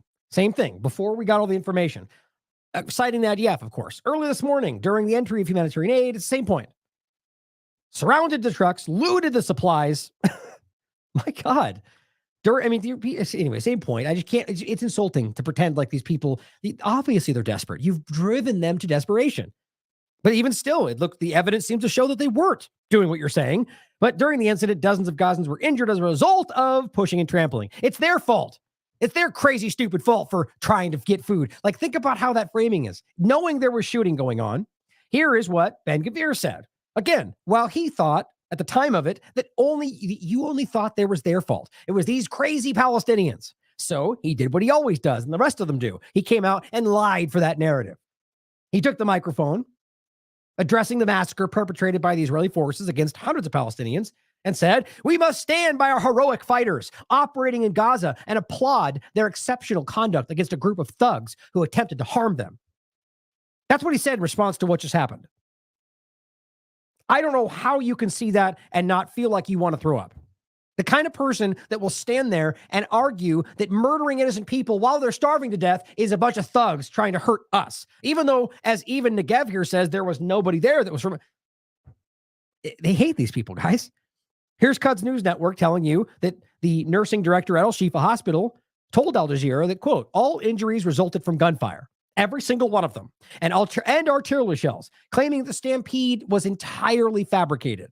Every person they're dealing with has been shot by tank shell, artillery shells, by fire. There is no indication that there was anything other than that. Of course, you could say they're lying. You should question that. But all the evidence from every angle we get backs that up. The only thing challenging it is the IDF claiming otherwise. The only thing they have to show you is this black and white video, which I'll show you in a second. And I'll show you why they chose to make it look like the way they did, even though they have very, very high level information, HD, whatever. But Abir points out they're not even making an effort to align their lies anymore. Again, this is what I just showed you, right? But they're already reporting. They said they fired on Gazans who endangered troops in the stampede. So my point is that became, that's weird. That became the point. It became after people started paying attention and information started coming out and they became aware that we saw it, they rushed to put out another narrative. And that's what usually happens. And the rest of them pick up the other side of it. The point is, after this happened, they said, well, it was because you endangered IDF forces. But hold on.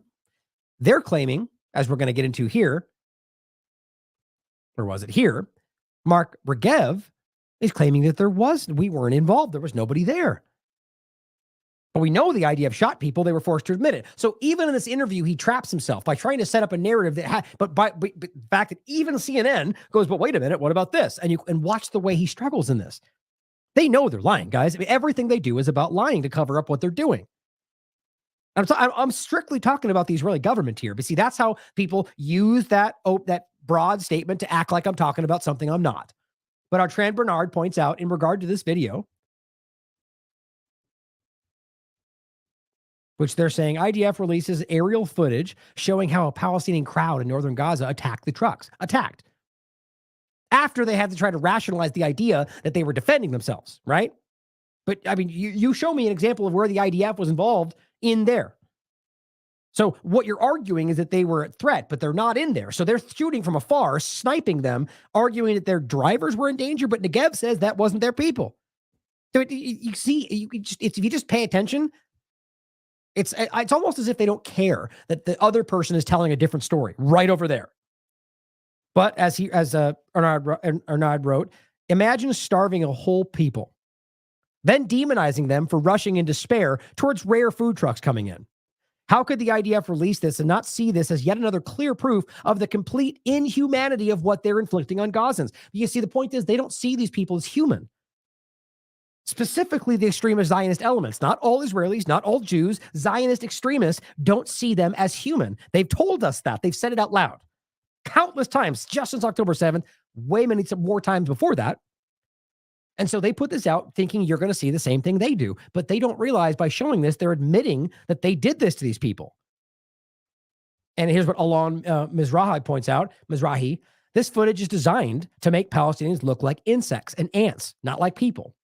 The IDF has the most advanced image capturing equipment on the planet. They film and send this out to make you hate Palestinians and be indifferent to their deaths or even be happy about it. This is meant to visually dehumanize. I completely agree. This is the lowest of the lowest of the low. This is it right here. This actually makes me sick. I 100% agree with him. Here's what they show. So obviously they break it. They give you this weird, like negative inverse. So it makes it's the coloring that makes it look like it's a bunch of insects, right? And either way, what you're seeing is people coming up to these trucks. Now, look, you're talking about millions of starving people. But as far as I can tell, I do not see an indication of stampede. I mean, even right there, it does not look like people are scrambling. It looks like they're just collecting around these trucks. And by the way, there's a reason they don't put audio on there, because the moment they start shooting is when this gets crazy. But you tell me those look like people that are running around and scrambling and stampeding. It's not.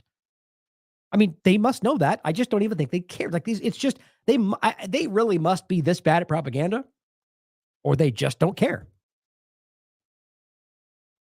I mean, it's this the whole time.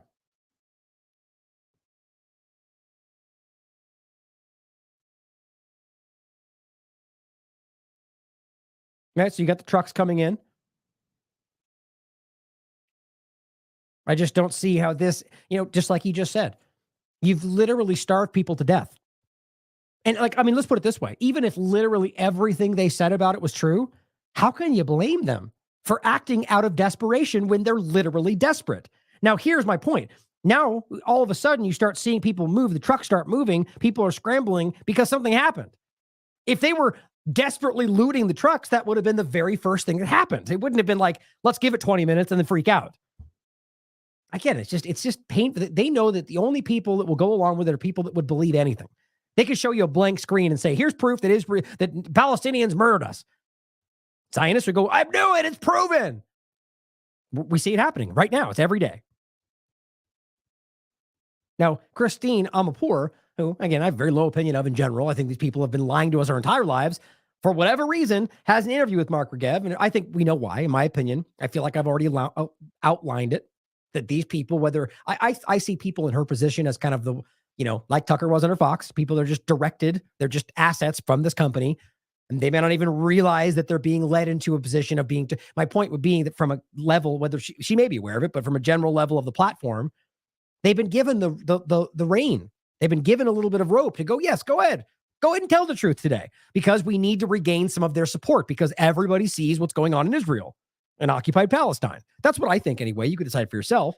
Anyway, it's not to say that we trust CNN. That's always a dumb assumption. It's to say that what's being said here is true, regardless of who's saying it. And I think it's interesting to watch how Mark Regev responds. So this is about exactly what we just discussed. And she does, in a way, push back. I'm not going to play the whole thing, but I want to show you the beginning. Life is draining out of Gaza at a terrifying speed. The words of UN humanitarian chief Martin Griffiths, as more than 100 people have been killed whilst gathered around food aid trucks in Gaza City, according to the Ministry of Health there. The IDF released these drone pictures earlier. And despite disputed timelines, Israeli forces said they did open fire. A local journalist who witnessed the incident told CNN that the Israeli fire prompted a deadly stampede, which left hundreds of others injured as aid trucks and people tried to leave the scene. An Israeli official confirmed, as I said, that the IDF did use live fire, but said that the crowd, quote, posed a threat to troops. This comes in the context of a dire... Now, why would you use live fire in the first place? I mean, for crying out loud, they use rubber-coated bullets all the time on innocent people. And you got a group that is starving to death, and you use real fire? I mean, all this seems impossible to reconcile. They're clearly doing this on purpose. And the idea being, even what was the first part? A deadly stampede, which left hundreds of others injured as aid trucks and people tried to leave the scene. An Israeli official confirmed, as I said, that the IDF did use live fire, but said that the crowd, quote, posed a threat to troops. This comes in the context of a dire humanitarian situation in Gaza, where the UN says over 500,000 people are, quote, one step away from famine. Take a listen to someone waiting for aid earlier. I am not ashamed. Oh, I remember what it was. It was the part just before that, actually. So the point was, you have a local witness who literally watched the whole thing happen and tells you that they did it first. I mean, of course, you could always consider that they're lying. But at what point do you realize that you're assuming into the fact that all the evidence is wrong and what Israel says is the truth? At some point, you got to realize how willfully ignorant that is. In any side of it, by the way. To say it. It's become normal because we have reached the level of famine. Tens of children have become martyrs because of the famine. I cannot wait until my child is martyred because of the famine. We all have reached a stage that we are not ashamed to go and get a bag of flour. Joining me now is Mark Regev. He's special advisor to the Israeli Prime Minister Benjamin Netanyahu. Welcome back to the program, Mark Regev. As I said, there are disputed timelines. Either the shooting was first and then the stampede, or the stampede was first and then the shooting. But the facts are the facts. There are dead and injured. I think the first question, if you could answer, is who were these aid? Who was this aid being driven in by or for? The UN and the normal, known aid agencies said that they had nothing to do with it. Do you know who it was? 4 answers. That's a very interesting point, isn't it? So they were happy to. So this whole time they've been telling you that the UN is lying. They're not letting aid in. They're covering for Hamas, right? Then all of a sudden, in this weird circumstance, they were willing to let you think that it was their aid. The one time out of this whole conversation. Now, why would that be? Why would he not make it clear that this was there? Because they're doing it, and I think there's more to the story. That's my opinion. But obviously, the point is, as he's going to tell you, that was their choice. They did this. You mean the group that's been not allowing it the whole time in a weird, out of character action decides to let in these trucks, but a very small amount in this one time, and then you shoot everybody? I mean, this feels like a very obvious example of a setup. I know the following, that in order to help alleviate... Oh, and by the way, I love the response to this very direct question is to, a rambling answer about how, the same things they do every time. Who were these aid? Who was this aid being driven in by or for? The UN and the normal, known aid agencies said that they had nothing to do with it. Do you know who it was? I know the following, that in order to help alleviate the food shortage in Gaza, that we authorized a convoy of, I think, some 30 trucks entered Gaza last night, headed for the northern Gaza. I mean, he can't even be honest about the amount of trucks that they used, which, by the way, I don't think were even full of what they said. But it wasn't 30. You can literally look at the videos yourself. I mean, they just can't even be honest about anything. Strip. And this shows that Israel is interested in seeing aid and foodstuffs reach the civilian population. Unfortunately, we saw a situation where there was a mass casualty tragedy, where it looked like the civilians were storming the trucks, trying to take the food out of desperation. Yeah, the food that's there for them. Like, I can't get past that point. Like, so you're only willing to give it to them in a calm, measured manner, like the moment they want, like the fact that they're trying to get the food you brought for them becomes a problem. Doesn't that seem to show you they don't want them to have it? Like, I don't even understand that. People, a crowd was pushing and shoving, and people were killed. I can't tell you the exact numbers. I don't, as you know, don't trust the numbers put out by the Hamas. And people were killed, right? Just real quickly, just brush past how they were shot by IDF members, right? Out of desperation. People, a crowd was pushing and shoving, and people were killed. I can't tell you the exact numbers. I don't, as you know, don't trust the numbers put out by the Hamas-controlled Ministry of Health in Gaza. There were reports that maybe the drivers, even though this military does, were driving over parts of the crowd. It appears to be a tragedy, but I can tell you Israel was not involved directly in any way.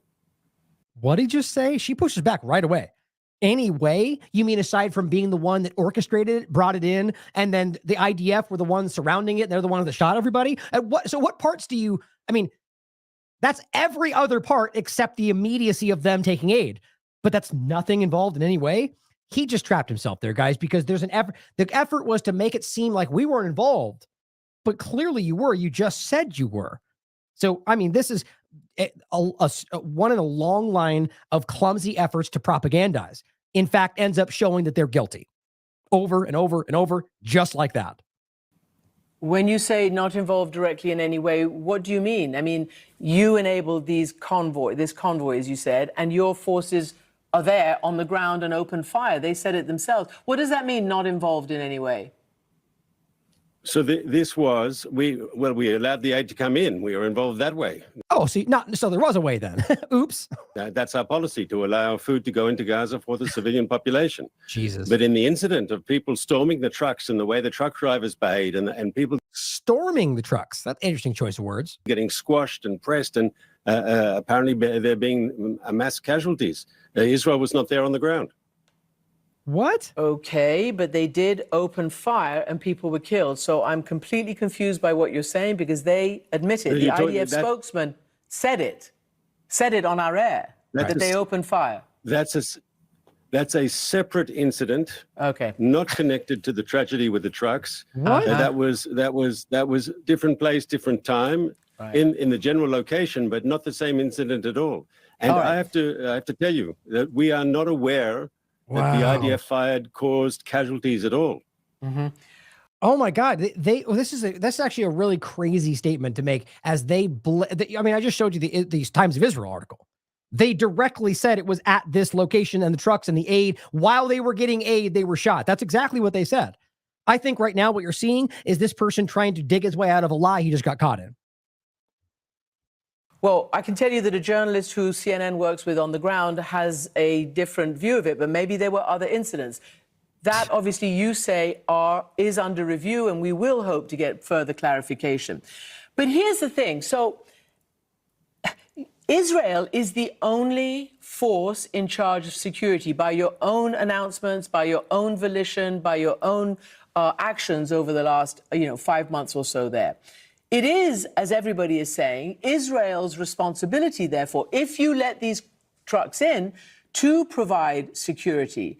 And this obviously comes in the context of so little food going in that people are desperate, as we've heard from the international forces. So it's important not to miss the point you said there, right? And this is the same thing like Jimmy Dore said in one of our last interviews, right? That it's accurate that because they're the occupier, they have a legal obligation to keep these people safe, right? And so the same point goes whether or not they're even occupier. Like the point is they control this, as she said, even they keep stating they have control. This is theirs. They want military control, blah, blah, blah, right? So if they're bringing the aid in, they need to protect that. But see, the game they're playing is to say, like, this is what's been going on for 75 years. They act like this is a separate area. They've got a border with their own territory, except when they don't want that to be the case, they pretend like it's, they play it both. They speak out of both sides of their mouth about this for a very long time. So when they dump the aid in there and let it go all crazy and shoot everybody and blame it on them, it's because they want you to see them, like the guy said, as crazy, the crazy Palestinians running around like insects. No, they're not human. That's what that's really about. They wanted that outcome. And that's why I truly believe this was manufactured. They haven't been sending aid in, but all of a sudden they do. And they do it in an area where they know people are starving to death. And it's obviously a manufactured casualty event that they wanted to blame on Palestinians. You could call it false flag. First, and just to be clear, I mean, I've said it 5 times. That's my opinion. Aren't you the only law enforcement people in the Gaza Strip right now?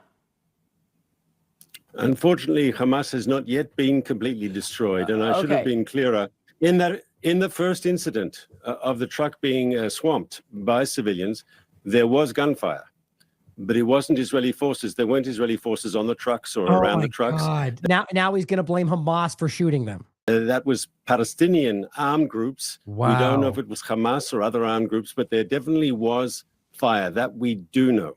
Okay. So my question again is, Israel is the only law enforcement operation on the ground as you wage this war.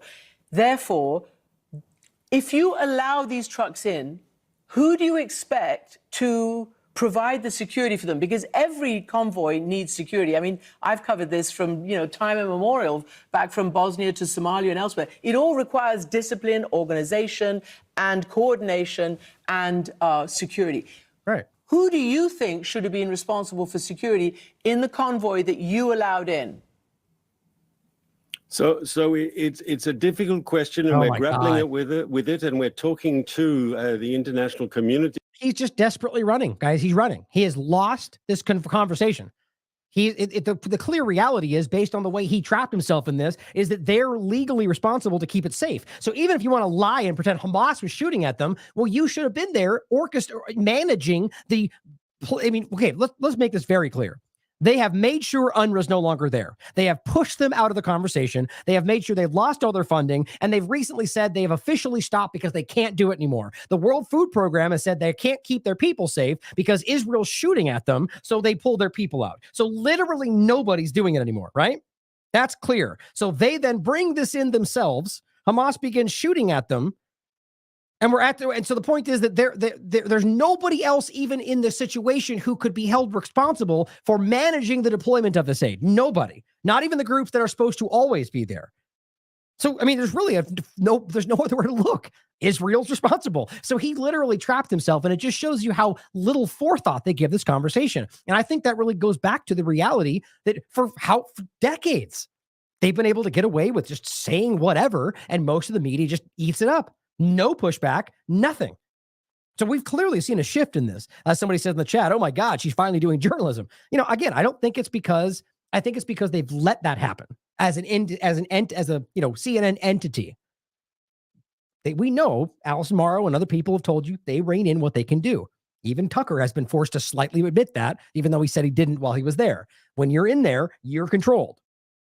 So we have to think about that when she's doing this. Either way, I love that he's being called out. To the aid organizations, to the United Nations, to other partners who are relevant in this conversation, because, of course, we want to see the aid safely reach the people.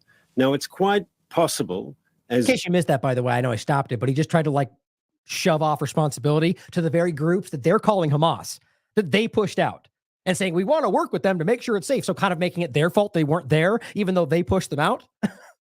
I mean, pick a side, man. Do you know Hamas has been stealing aid? That's been documented. We've heard people in Gaza complain about this. Nope, you haven't. You're lying about that. And even international groups, and I believe even Canada spoke up and said there's zero evidence that Hamas, and it actually was the United States Department as well. The U.S. government said there's no evidence that Hamas has actually taken these.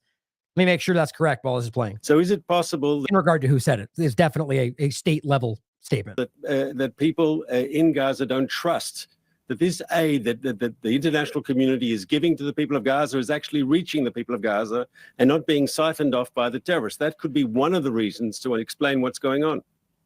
Mark Regev, I understand that is what you're telling us, but the context, again, is that you have been trying to dismantle all Hamas infrastructure over the last several months, including the police. They have been bombed into inaction, and therefore they say, and the US and others are saying, that this is causing chaos, anarchy, and a complete breakdown of civil order.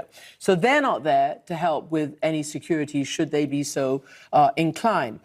And secondly, and this is really important, you, Israel, according to all the UN and all the NGOs like the Norwegian Refugee Council, are preventing timely and sufficient aid from getting in, which is causing famine, starvation, hunger, desperation, and presumably can also lead to this kind of chaos around a rare aid truck.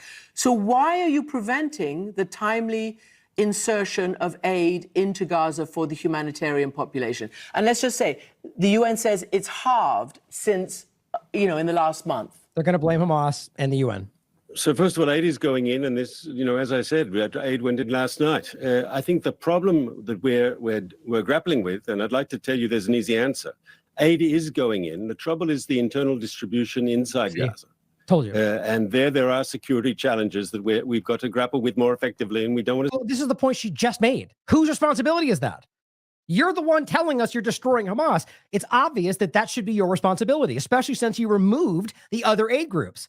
Like he's done a really terrible job by setting this up because but he's proving to you that they've created a dynamic that made this destructive situation by removing the people who would otherwise do it and then dumping it in and doing nothing to help it go out, ensuring there would be chaos and, murdering a couple people on the side just to make sure it goes crazy.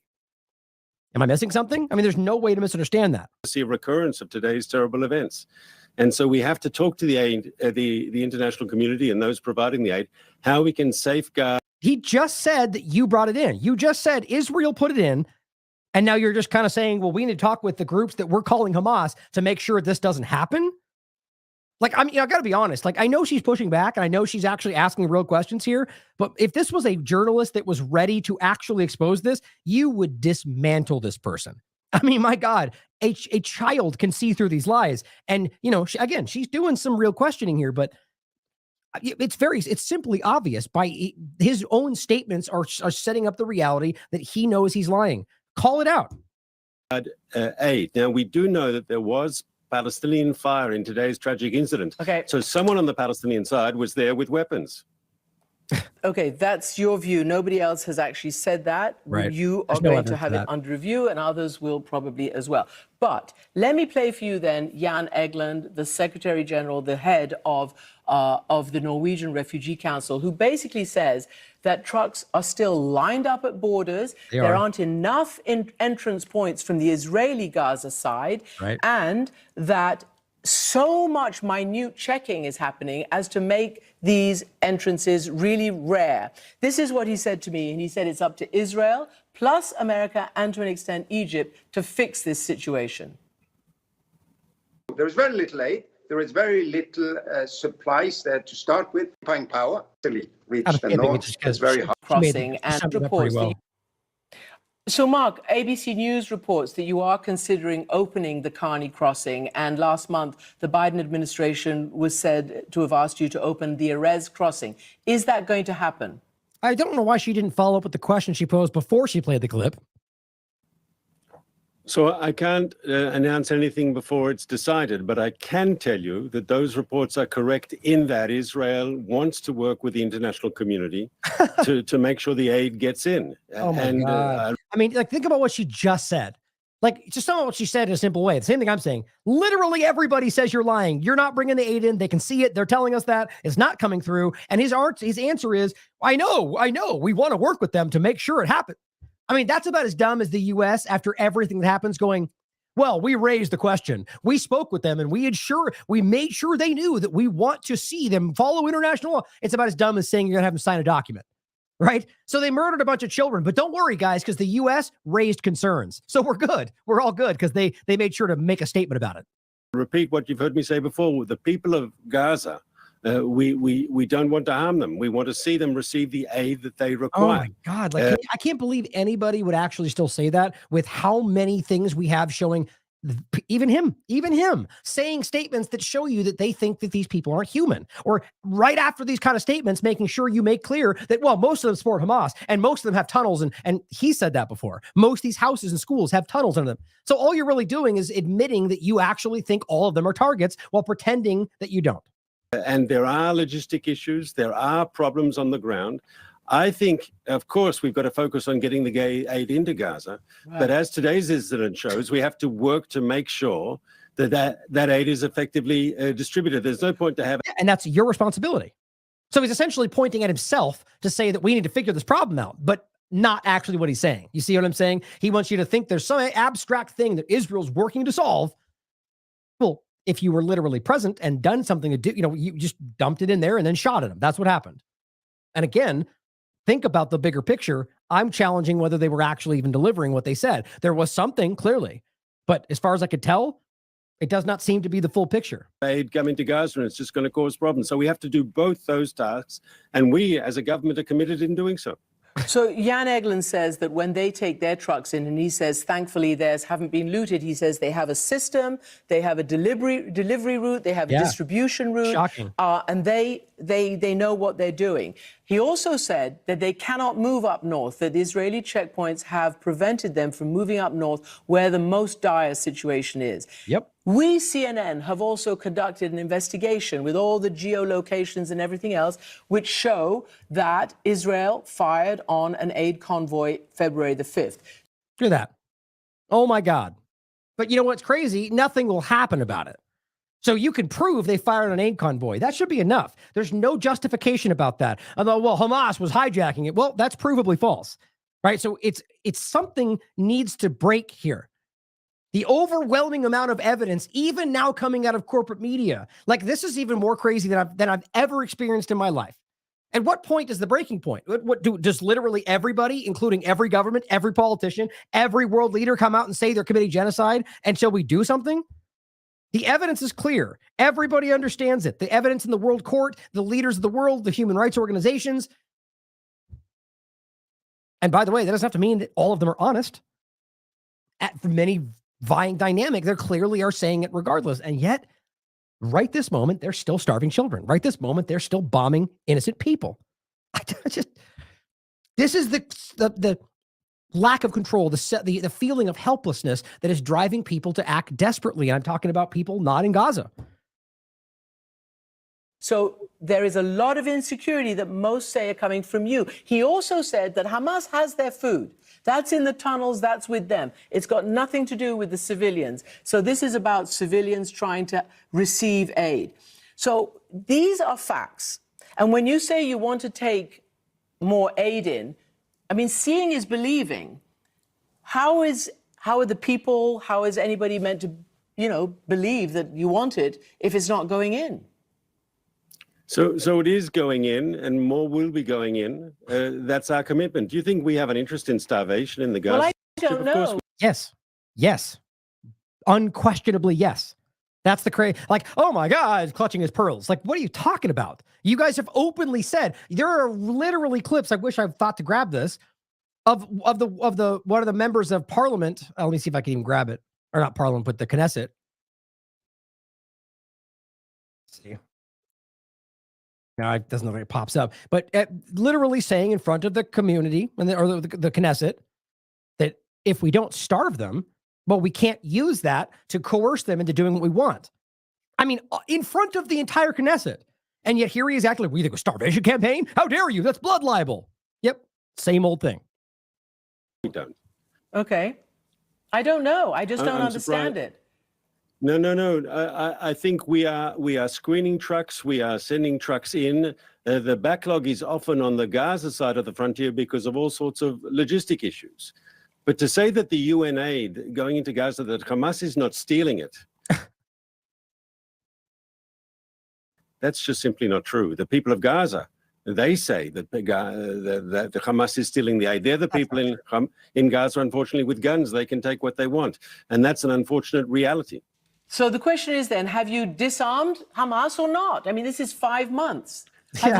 Are you close to destroying them and preventing this? This is your whole raison d'etre, and civilians are paying. So how much have you destroyed them? By the way, he didn't respond to shooting at aid. He just skipped right past that. So Hamas has 24 battalions. We've taken apart 18, and we're well. This is not true, guys. I mean, this is just fantasy land. On the way to finishing the job. Obviously, we can discuss separately. There are Hamas battalions in Rafah that are still intact, and we'll have to deal with them when the time is right. But Hamas's military machine as an organized fighting force is being crippled. What you do have, unfortunately, is you can have lone gunmen or small squads of people who can steal aid, who can cause problems, who can even fire a rocket here and there. They can shoot at our forces. But so there's this phantom nebulous enemy that you never see. A couple people here with rockets and they're shooting guns. You never see, you can't prove it. So it's always there everywhere all the time. So what it amounts to is they can do whatever they want, wherever they want, at any moment, because that's there all the time. You see how that works? But don't prove it. Who cares about the evidence? It's as simple as that. And the problem in that dynamic is the power structures that take that at face value, usually knowing they're lying, because they don't care, guys. This is what we're all fighting to change. This is the most glowing example of how bad this really is. I'm glad they're being seen, but don't also realize that it's your governments too that have allowed this to continue. We're winning this war. It's only a matter of time. Bit of patience. This can be over. So a bit of patience. As you know, the international community and your biggest backers, the US, are urging no ground offensive into Rafah. Have you made a decision? Has the government made a decision to go into Rafah? And if so, when? And added to that, do you think that there will be this ceasefire that has been talked about? No, I can tell you right now, one, they've already said it 55 times that they're going to do it no matter what. So I guess she doesn't know that, or she's asking just to get him to say something in response. And two, I just forgot one.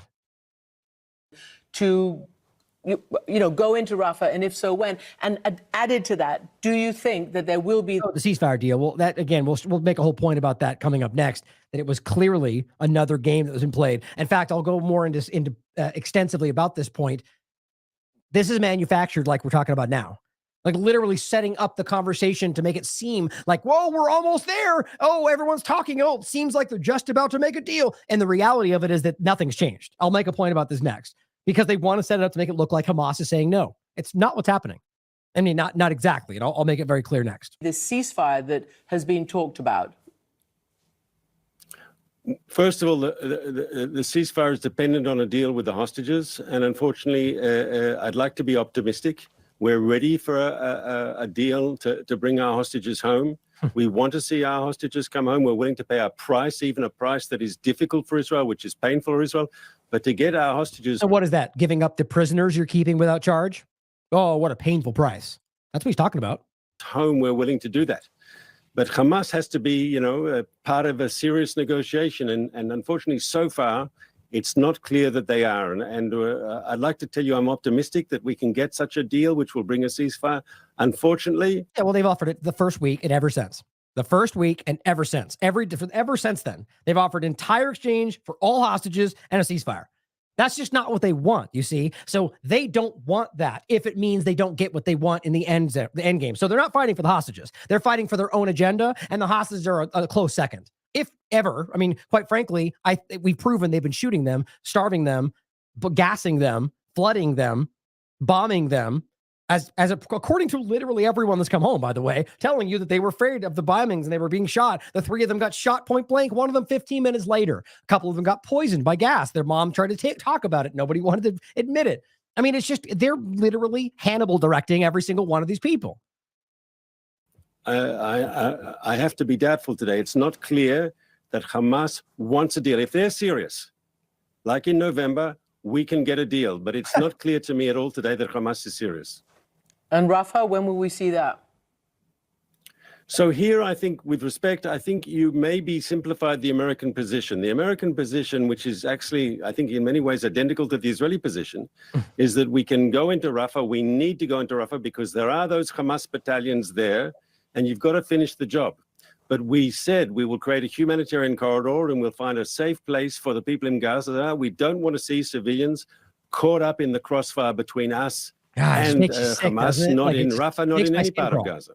Just lie. It was the same old thing. We're going to do the best for the Palestinian people, but we're murdering them right now. You're starving the children right now. You're shooting them on the way to the place you just told them they'd be safe. Oh, by the way, you've already been bombing the place you told them to go to that will be safe. Every one of them. Al-Massi, Khan Yunis, Rafah. You're bombing every one of them. You're shooting them as they go back to the north. You're starving them with the aid. You are flooding the areas. You're causing disease. But let's pretend like you just want to make it safe for them. But by the way, go to Egypt because we don't want you here. I mean, I can't see how anybody isn't just revolted by this person or all of them. It is pretty overwhelming. And like I said, here, I couldn't find the one I just recently shared. That was either the U.S. government or Canada saying there's no evidence that Hamas has been taking aid. But here's the UN official saying Hamas isn't stealing aid because aid is not going into Gaza. But this is why they very clumsily, but to some people it worked, claimed that all of the UN is compromised. Suddenly we just ignore it all, even though they were the ones telling you to look to the UN 30 seconds ago. Or the fact that right now, if the UN did anything they agreed with, they would tell you to listen to it. But trust me, the UN is Hamas, so don't listen to when they tell you that we're lying. Or the fact that there's no evidence about Hamas with the UN agency, UNRWA, but they just keep saying that anyway. I'd actually plan on playing the whole thing, by the way, but there was a couple points. But here is Elon Levy. After everything we just showed you, even his responses to corporate media, here's what he said today. My heart goes out to the civilians who got trampled in a stampede and run over by Gaza. Oh, so do you even believe that first sentence? So you're lying about what happened to them. You clearly keep telling us they're all disgusting people, and yet, my heart goes out to them. So that is an insult right there. You're being sarcastic in your statement about people who got killed. Sort of like the way you lie about Aaron Bushnell to achieve your own ends. But it says, I can't imagine the desperation of knowing the Hamas terror regime is hijacking vital aid. There's no evidence of that. Again, we just showed you that even the entities that are supposed to support them are telling you we can't prove that. And then, of course, while UNRWA covers it up, another thing they haven't proven. But lie upon lie upon lie. They're literally living on a foundation of manipulation. That's all of it. Their entire narrative. And again, they're losing. They're losing, guys. I mean, just look at the ratio. But it says northern Gaza is still a war zone. Well, how does that make sense if you're the one telling us you already confirmed northern Gaza? Didn't they, literally like a week ago, they just said northern Gaza was completely controlled. That's why we're dealing with Rafah and it's all going to be over. But if here's their main spokesperson for this one day telling you that northern Gaza is a war zone, well, that's them admitting that Rafah's not the end, right? I mean, it's just painful, guys. It says it's an area we urged civilians to evacuate 4 months ago, but it's all their fault. That's basically the point. There's no limit to the amount of aid entering Gaza. That's what he just said. Even Mark Regev just said something different, but this is the point. When you compare even their own talking points, they don't even line up. That's how actually bad they are at this. I don't understand it. There's excess capacity Israel's crossing. That's not true. We can prove it with everything. Other than the reality that they're withholding it from coming through. The problem is the UN is struggling to distribute. That's what he just said, guys. Do you realize that he's talking about the event that we just watched, and Mark Regev just made it clear that nobody was there. In fact, Amalpour just said that according to the UN and the World Food Program, which I'll prove to you with their own tweets, have already pulled away from the area. So here he is blaming it on a group that you called Hamas that isn't even there because you pushed them out. I mean, think about how uncomfortable this person must be. Like, if you're a psychopath, it probably doesn't matter. But imagine being in a situation where everybody knows you're lying and literally everybody is telling, all the evidence shows you're lying. And yet you still manage to have these 5,000 sycophants continue to go, yay, lie more about Zion. And it's crazy. But it says Israel's working with international partners to get more aid into Gaza. What partners are those? I'd love for him to elaborate because guess what? It's going to be the United Nations and the World Food Program. But he doesn't want to say that because that would make him look really stupid. but easy to do that these days. But it says, we will continue to assist the coordination of aid to civilians who need it, while shooting them, of course, while working to make sure Hamas terror regime, you can't steal it. God, it's just wild, man. I'm really interested to see, once we get past this madness, what the Eli Davids and Elon Levies of the world end up like. Here is what BM points out. One of several Israeli Telegram channels, like the 47 or 72 Virgins one that they admitted was theirs, where they were cheering the disgusting acts that were being done to dead bodies of Palestinians and the manipulation of women and the theft. They were cheering and laughing about it. By the way, today there's some horrifying things going around on Twitter, which they're not blanking out. While they blank out things that prove Israelis are killing Palestinians, of course, no sensitive graph cover on this one, where it shows a child literally smashed like hamburger because they rolled over their bodies with their tanks. Trust me, you don't want to see it. There's things that I'm going to have with this whole thing for the rest of my life that I never want to see again. Point is, this is one of their Telegram channels where they are laughing and rejoicing as Palestinians fight for survival because they're starving to death and while they get shot. It says, quote, first footage of the blessed massacre. The blessed massacre. You can see clearly they're fighting for their lives, for survival. Cannibalism is the way. We must starve them until long-awaited They're literally laughing and cheering about these human beings starving to death. These are Zionists, guys. That's the point. That's what Zionists do. Here's Nora Arakat pointing out the New York Times, even in the fact that they admit that Israel is opened fire on them, when you actually read through it, it's painful. It's like an effort. And this is my point about the way these media entities really work.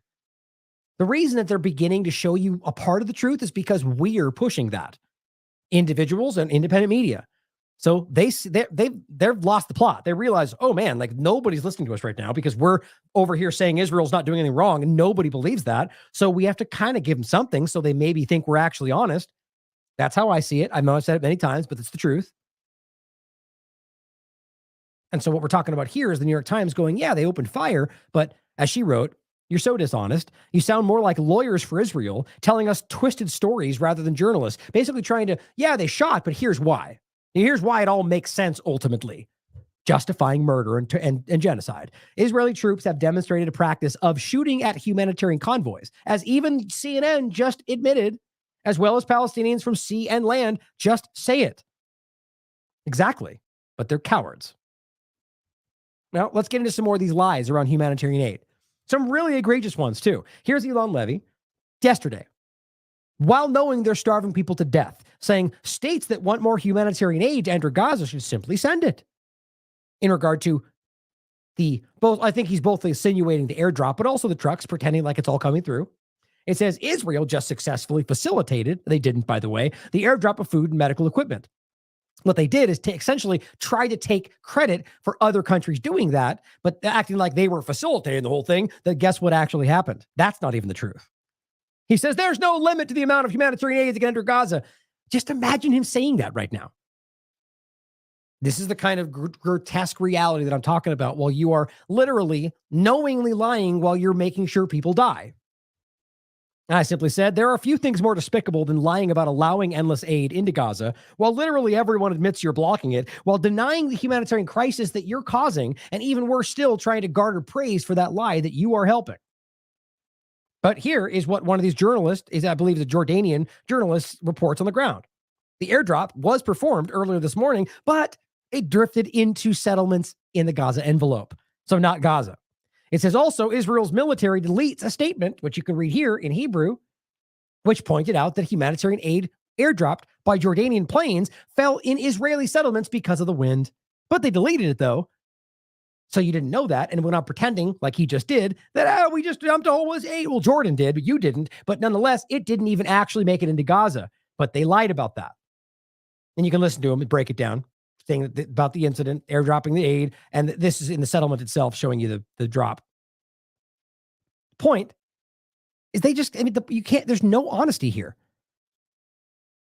And ultimately, I think it's really about ensuring that it does not end up in their hands while pretending that you're doing everything you need to do and it's everybody else's fault. Here's another horrible, this is so disgusting to me. So this is today. So realize that this is after they just massacred 100 people that were trying to feed themselves and they shot at them, then blamed them for fleeing after being shot, right? Here's what he wrote. Did you know there are 20 operational bakeries in Gaza providing over 2.5 million breads, rolls, and pita breads a day? That's, by the way, so that's trying to make it sound, well, one piece of bread for everybody every day. No problem, right? Over the last 2 weeks, the number of operational bakeries has doubled. So he literally wants you to believe there are 40 bakeries producing 5 million breads a day. That's actually what he wants you to believe, and plays you this video of breads upon breads upon breads in these bakeries, all lined up.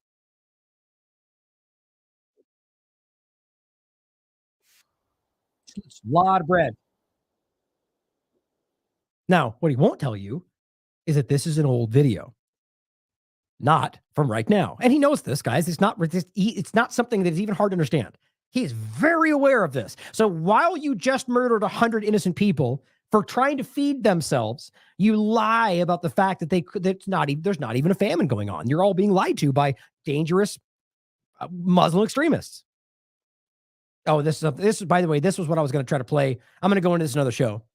This is a girl who's just, I mean, it's really hard to watch. It's worth watching, though. She's having a complete breakdown.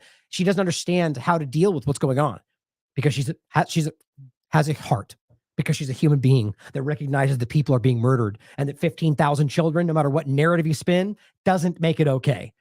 And she's having a hard time dealing with these Zionists who she sees incorrectly, in my opinion, as her Jewish community.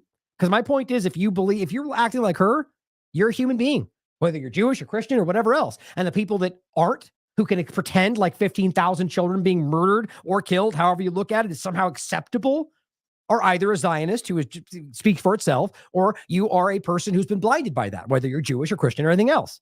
Pretty simple, right? They're the only entities, as I keep saying, racists and Zionists are the only ones making this only about Jews. But now I'll come back to that. It's an important clip that I will play for you. So Elon Levy lies about this. So first, before we go into that specific discussion about how that is no longer even the location that is operable, and we can prove that, this is not new. This is underneath the Kogat group, also posting this fake video, showing you that they are not what they seem. Realize how gross that is. This is a group that is literally about trying to maintain, food and aid, and they're lying about delivering aid. The point is this is not new. And here is Oren Barsky saying there's no famine in Gaza. There might be hungry people who are not receiving supplies from Hamas, but there's no food shortage. And he plays this video. I found it. So he puts on the video February 8th, 2024. So he put this out this month. This was, again, February 10th he played this. And the video, just same thing. Look at all the bread in central Gaza. So he took this video. Look, same thing, guys. That is the same thing. That's the same place even. February 8th, he put that on the video. So this guy took the video, knowing it was an old video. Excuse me, I'm having hiccups all of a sudden. Knowing it's an old video, puts his own stamp on it, and Twitter catches it. Food shortages in Gaza, and you can prove it. Anybody blindly trusting what the fact check thing says, you're going to get lied to. So it's never think that I'm just trusting what this says. But look at it for yourself. Food shortages in Gaza are widely documented, with some people resorting to eating animal feed to survive. People are starving to death. Literally starving to death. Children are scooping up flour that's mixed with the dirt, trying to feed themselves. He puts this out because he's a liar. The point is, this is already going on using the same narratives, even using the same locations. And this actually, Raphael, who we've talked about in the past, saying, what level of soulless POS are you trying to achieve when you fraudulently overlay a fake date on a video so you can protect Israel from its ongoing starvation of Palestinians? This bakery, like almost every other bakery, was bombed by Israel. And you know what? We can prove it, guys. We did a whole show about this. That's where they're saying it is. This is the Al-Nusrat Bakery. Excuse me. Hiccups are killing me right now. And that is where they're saying this is. A bakery in Al-Nusrat, Central Gaza. That is the same bakery. And it is no longer there. So do you think that Elon Levy doesn't know that? Do you think Kogat doesn't know that? They're disgusting. And this is not new, even in that context. Here's an older version. This is a journalist talking about this. This is from the January 9th, 2024, last month. The Israeli government is doing a big push on Twitter the day before their hearing at the ICJ to basically say there is no famine in Gaza, despite previously stated intentions to do so. Remember, no food, no water. And here, Kogat, same thing, comes out and says, before the war, 70 trucks enter Gaza every day. That's not true. It was 500. We just talked, gosh darn it. We just talked about this. It was 500. And here, even Kogat, the group that's supposed to be fighting for their aid, is lying to you about it, gaslighting you while starving children. And IDF says neither the IDF nor the state of Israel are restricting food going into Gaza. They're just lying to you about it. And the point is, you can see multiple discussions about this, and this is the one I want you to see. Scenes from the Rafah market, January 8th. Oh, is it? Well, that's the point. They're trying to show you these scenes saying, look, January 8th, still up and running, even though that market's already been bombed. That's the reality. But guess what just came out today? Lots of the same images. Market scenes at the Nusrat Central Gaza. Right. Where was it? This market right here. That's what they're pointing at. Just so it's clear. And again, citing the same group that's already been caught lying about this. They're saying this is literally yesterday. Israel. But then what's funny about it, Israeli parody follows up and says, oh, excuse the new admin, please. He forgot that we bombed these refugee camp and the bakery 4 months ago. So it's not just the bakery, guys. The whole area has been completely decimated. Here's BBC. People sift through rubble at the Al-Nusrat refugee camp. It's the whole thing has been bombed, guys. And even the bakery and the whole market is destroyed. And here is the Israel main account sharing old images of the market. I mean, it just makes you sick to realize that at a state-sanctioned level, they're knowingly lying about things that don't exist while they know they're murdering people. So, I mean, how you don't see that as a malicious ethnic cleansing genocide campaign, just like what they were training them to do in South Africa. Damn it. Let me see what I've got coming up here. Here, let's see. It's going to jump ahead. I want to hold my breath for a second. Damn it. I got hiccups all of a sudden. It's driving me crazy. Let me play a clip and give me 1 second.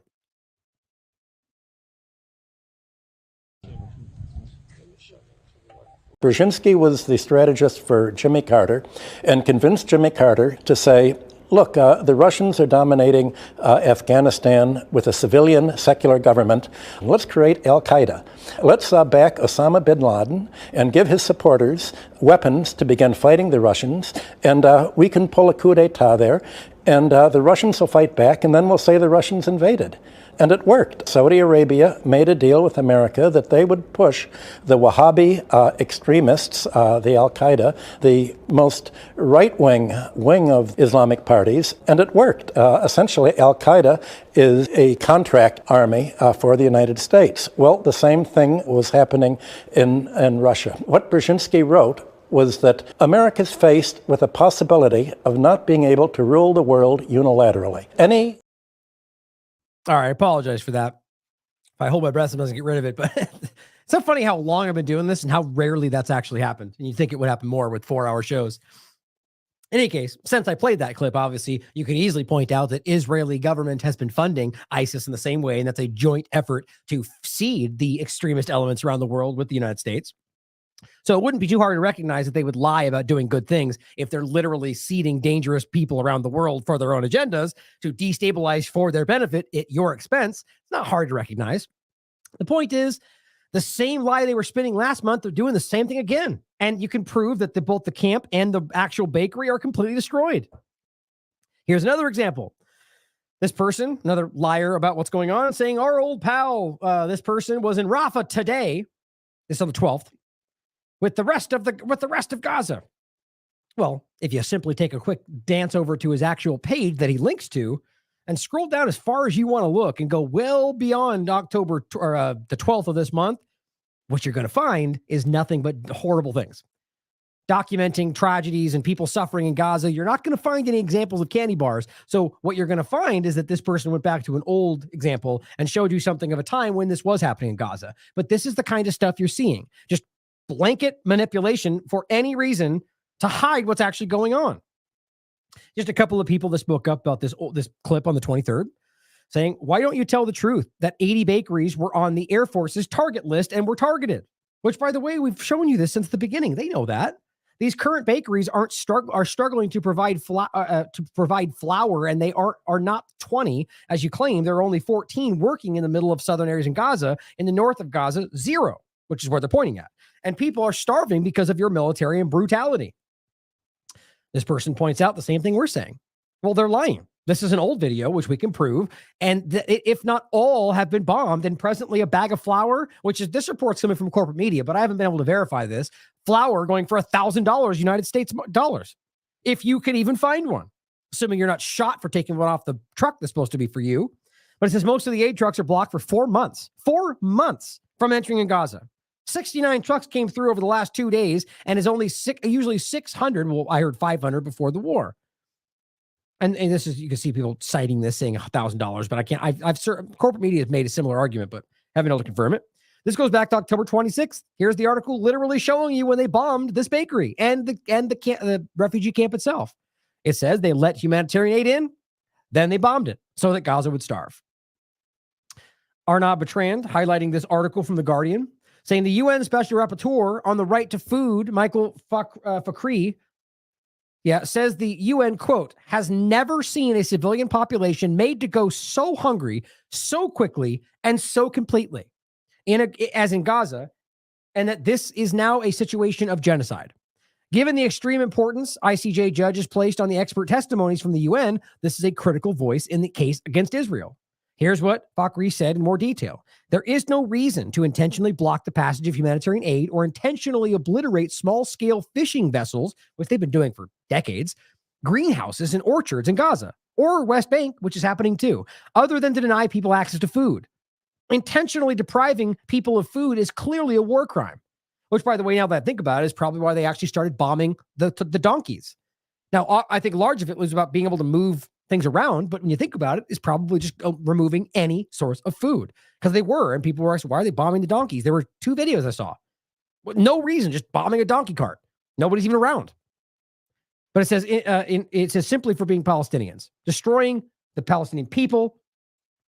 It says intentionally depriving people of food is clearly a war crime. Israel has announced its intention to destroy the Palestinian people. This is from the UN, by the way, in whole or in part, simply for being Palestinian. In my view, as a UN human rights expert, this is now a situation of genocide. This means the state of Israel is its entirety is culpable and should be held accountable, not just individuals or this government or that person. The speed of malnourishment of young children is also astounding.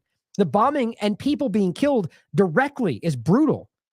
But this starvation and the wasting of this and stunting of children is torturous and vile. It will have a long-term impact on the population physically, which is by design, obviously, cognitively and morally. All things indicate that this has been intentional. Now, one, they drive the hatred in their own population, but they create the hatred in the Gaza population and Palestinians. That's intentional, because then it drives the reality. They can point at later and say, see, they want to kill us. And the reality being is that most of these Palestinian groups have trained their people following to realize that dynamic, to realize how they're being played, and to make sure they're fighting for a 2-state solution and actually fighting for peace, knowing that that's the best way to actually defeat this enemy and best way to actually punish them. Because these people are like, imagine the person what people were showing today, the Negevs of the world, and then Eli David, and putting them in a position to make sure we all see them for what they are, and that they know we all see them, and they lose any level of influence in the world, and hopefully get held legally accountable. The point is, the first parts of that is probably worse than anything to them. But it says it was already a very fragile situation due to Israel's chokehold on what goes in and out of Gaza, which is always the case. So when the war started, Israel was very easily able to make everyone go hungry because they had most people on brink. That's the point. 500 trucks was already starving them. We have never seen a civilian population made to go so hungry so quickly and so completely. That is the consensus among starvation experts. But I guess they all work for Hamas, right? Israel is not just targeting civilians. It is trying to damn the future of the Palestinian people by harming their children. God, that's scathing, guys. This is coming from the United Nations, which doesn't mean we trust the United Nations, but it means it has influence, especially for the average person. Israel will claim that there are exceptions to war crimes, but there is no exception to genocide. And there's no argument as to why Israel is destroying civilian infrastructure, the food system, humanitarian workers, and allowing this degree of malnutrition and hunger. And you should ask yourself why all these gigantic right-wing talking heads are ignoring all of that. And the point being that you can just claim that, human shield in the building. But once you look back and see 15,000 children, that's my point. There, as he wrote, there is no exception to genocide. You could just go, 15,000 examples of human shield. It doesn't matter. You committed genocide. The intent was there. You stated it, and you've made a 70% women and children have been killed. There's no hiding this. The charge of genocide holds a whole state accountable, and the remedy of genocide is the issue of self-determination of the Palestinian people. Bakri also said that countries that cut UNRWA funding are complicit. I agree. Ending funding almost instantaneously based on unsubstantiated claims against a small number of people has no other purpose other than collective punishment of all Palestinians in multiple countries. The countries that withdrew this lifeline are undoubtedly complicit in the starvation of Palestinians. I mean, I can't tell you how refreshing it is, even if it's not genuine, that these things are being stated.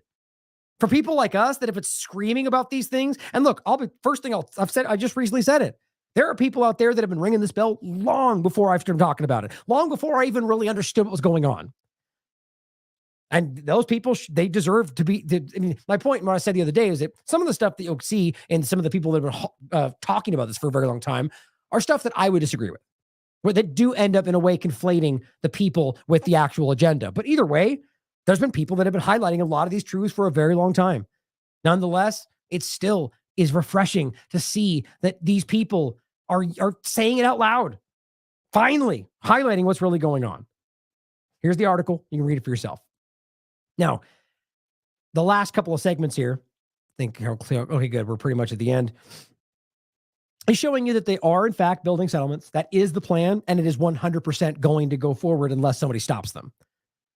Now, as they're starving and as they're lying about what's going on, realize that they're actively stopping this from coming in, both with Israel stopping it, with all their checks, with their closing of the other crossings, all these different aspects of it, and just straight up bombing and stopping them and literally shooting at people. But they also, on the other side of this, they've got settlers that they let in controlled areas to stop physically trucks from coming in. So it's sort of like they can pretend like it's, the people protesting, we can't control what they want to do, while they go, yay, keep doing it. And literally giving them tents and areas to be, they're letting them in. So this is not like they just came in and did it. You're giving them access as illegal settlers in an area that you claim is secure and giving them tents to stay in and acting like it's not your fault. While they're starving to death, Israelis set up a jumping castle, organize a picnic with popcorn and cotton candy while preventing aid from coming in. By the way, which also is going to their hostages. So think about how disgusting that is. Do these people realize that? I mean, how do they not? How do they not realize that they're stopping aid from going to the people that you claim you're trying to get back? Meanwhile, more reports have been surfacing regarding death from starvation. Children's, infants. But enjoy your bouncy castle and your rave.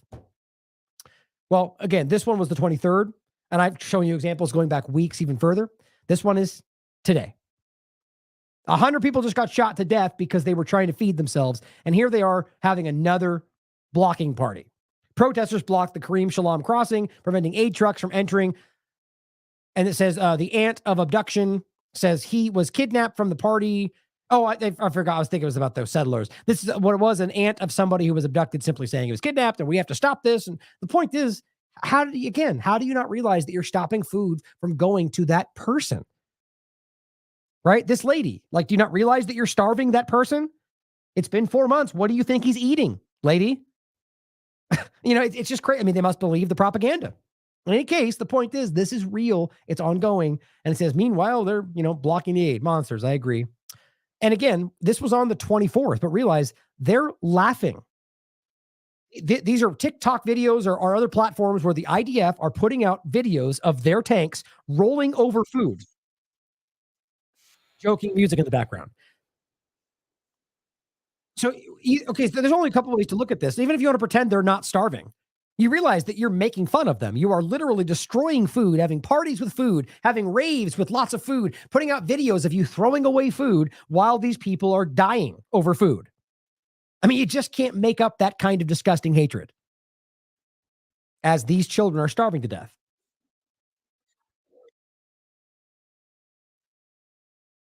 Makes me sick. Multiple examples of this, by the way. Children clearly emaciated. Children literally on film starving to death while this person who would love to do whatever they could have zero options. You have no food, you have nothing you can do for them. And these children are starving to death. There's been at least 10 we can prove. I think it was 9 we can prove. And they're having raves and destroying food.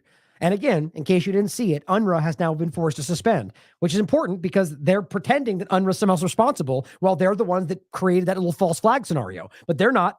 They're done. They can't go in because they don't have the funds. And the World Food Program said, well, they're now pausing on the 20th.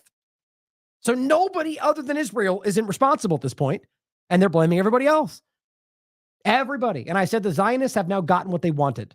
It's only a matter of time until they use the suffering that they have created to push in earnest for a mass displacement to Egypt or elsewhere, wherever it ends up being. You know that's coming.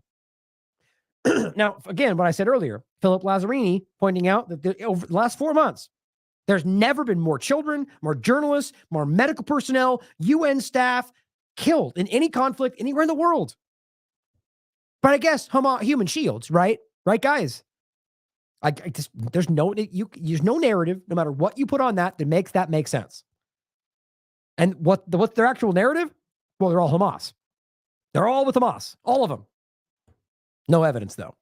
But his point is, it's with profound regret that we must now inform you that they have reached a breaking point. They are no longer able to help the people suffering. And this is where we get to the plan. Or rather, the hostage deal, which is a big manipulation, and it adds to the insulting nature of all of this. While they're starving them, while they're holding back the aid, while they're shooting them for trying to get the aid, and starving the hostages at the same time, Biden's hoping we're going to have a deal, he says, on the 27th, right? The point was, at that time, I already told you this, remember? The deal was in the works, but it was always the same point. Hamas has already made it clear. If you do anything other than a complete ceasefire and aid coming in and a full exchange is meaningless because Israel will go right back to it. They'll refuse the aid. They will recapture everybody. So all it ultimately amounts to is giving the hostages back to Israel, and Israel continues to maintain its illegal occupation, continues to rearrest everybody they let go, and continues to starve them to death. So it's not about winning out over Israel. No matter how you look at this, they're in a position where they either survive or they don't. And that's based on whether or not they actually achieve some kind of stop here. So what's happening? Well, they offer all exchange for all hostages. Israel says no. And they have repeatedly stated that. Reuters, the BBC, Associated Press, CNN, any of them, they've all said it. Continue to refuse the deal. Actually, I think I have one of them. Maybe not. Let's see. There it is. This was the recent one. I'm glad this popped up. Netanyahu rejects ceasefire proposal. So you never hear that in the video CNN Fox News reports, what most people look at, right? You never get that. You get this kind of report. Hamas rejects ceasefire after Biden claimed deal was close. But it wasn't, though, right? Because what they claimed was close was Biden and Netanyahu deciding what they wanted. They got to somewhere close. And then Hamas says, well, wait, that's not a deal. That's not going to work. And Hamas rejects the ceasefire, even though there has been a full deal on the table since the first week. So you can continue to argue that Hamas. And so my point was, yes, it's accurate to say they rejected that arm of the ridiculous response to the full exchange. But so Israel has continued to refuse to exchange all of. So let's put it this way. Israel's continued to refuse to accept their hostages back over and over and over because they didn't get the deal they wanted. Right? I mean, there's no missing details there. Just because you think the deal might achieve some longer peace, even if you're right, That means you're allowing the people that you claim you're only doing this to fight for to maintain a situation where you claim they're with terrorists that want to rape and murder and do everything bad to them. So you mean you're willing to allow them to get raped so you can do what you want to do in this agenda? Well, that's their narrative, right? I mean, really take a second and think about that. And so that's why they don't want you to realize that Netanyahu routinely refuses a deal for ceasefire, because what he insists on is a total victory for Hamas. So he's made it clear there will be no deal that involves a full ceasefire or us leaving Gaza. So wouldn't you think those parts are important? And this is why the families of these people are livid, why they keep protesting in front of his house, why they keep bursting into Knesset meetings, because they want their families back. And as far as I can tell, the majority of Israel also wants that. Most of them also then want Gaza destroyed, it would seem, but they first and foremost are mad because Netanyahu is bombing where these people are. These things are mutually exclusive. You're bombing where you're telling us they're held. You are destroying areas where you're telling us they're holding these hostages. And they've already just killed it. I can't even count anymore. The ones bombed that were there, that the people came home and told you that they killed. The ones they shot that were there with white flags. The ones they killed with poison. The one they killed with flooding. The ones they killed and shot as they were walking out. The ones they killed before they even got taken to Gaza. How many we're talking about at this point? Those are all IDF murders. They do not want this to happen. I think it's because they don't want their people back. My point is, this is an illusion. This is about making the world think that Hamas and everybody's about to agree, and then right when it's about to happen, Hamas says no. That's what it was. I mean, I'm not psychic. I said this about 4 days ago. I said, mark my words, Hamas may take it, but there's no indication that they will, and there's no reason they should, because it amounts to effectively giving Israel everything they want for nothing in return.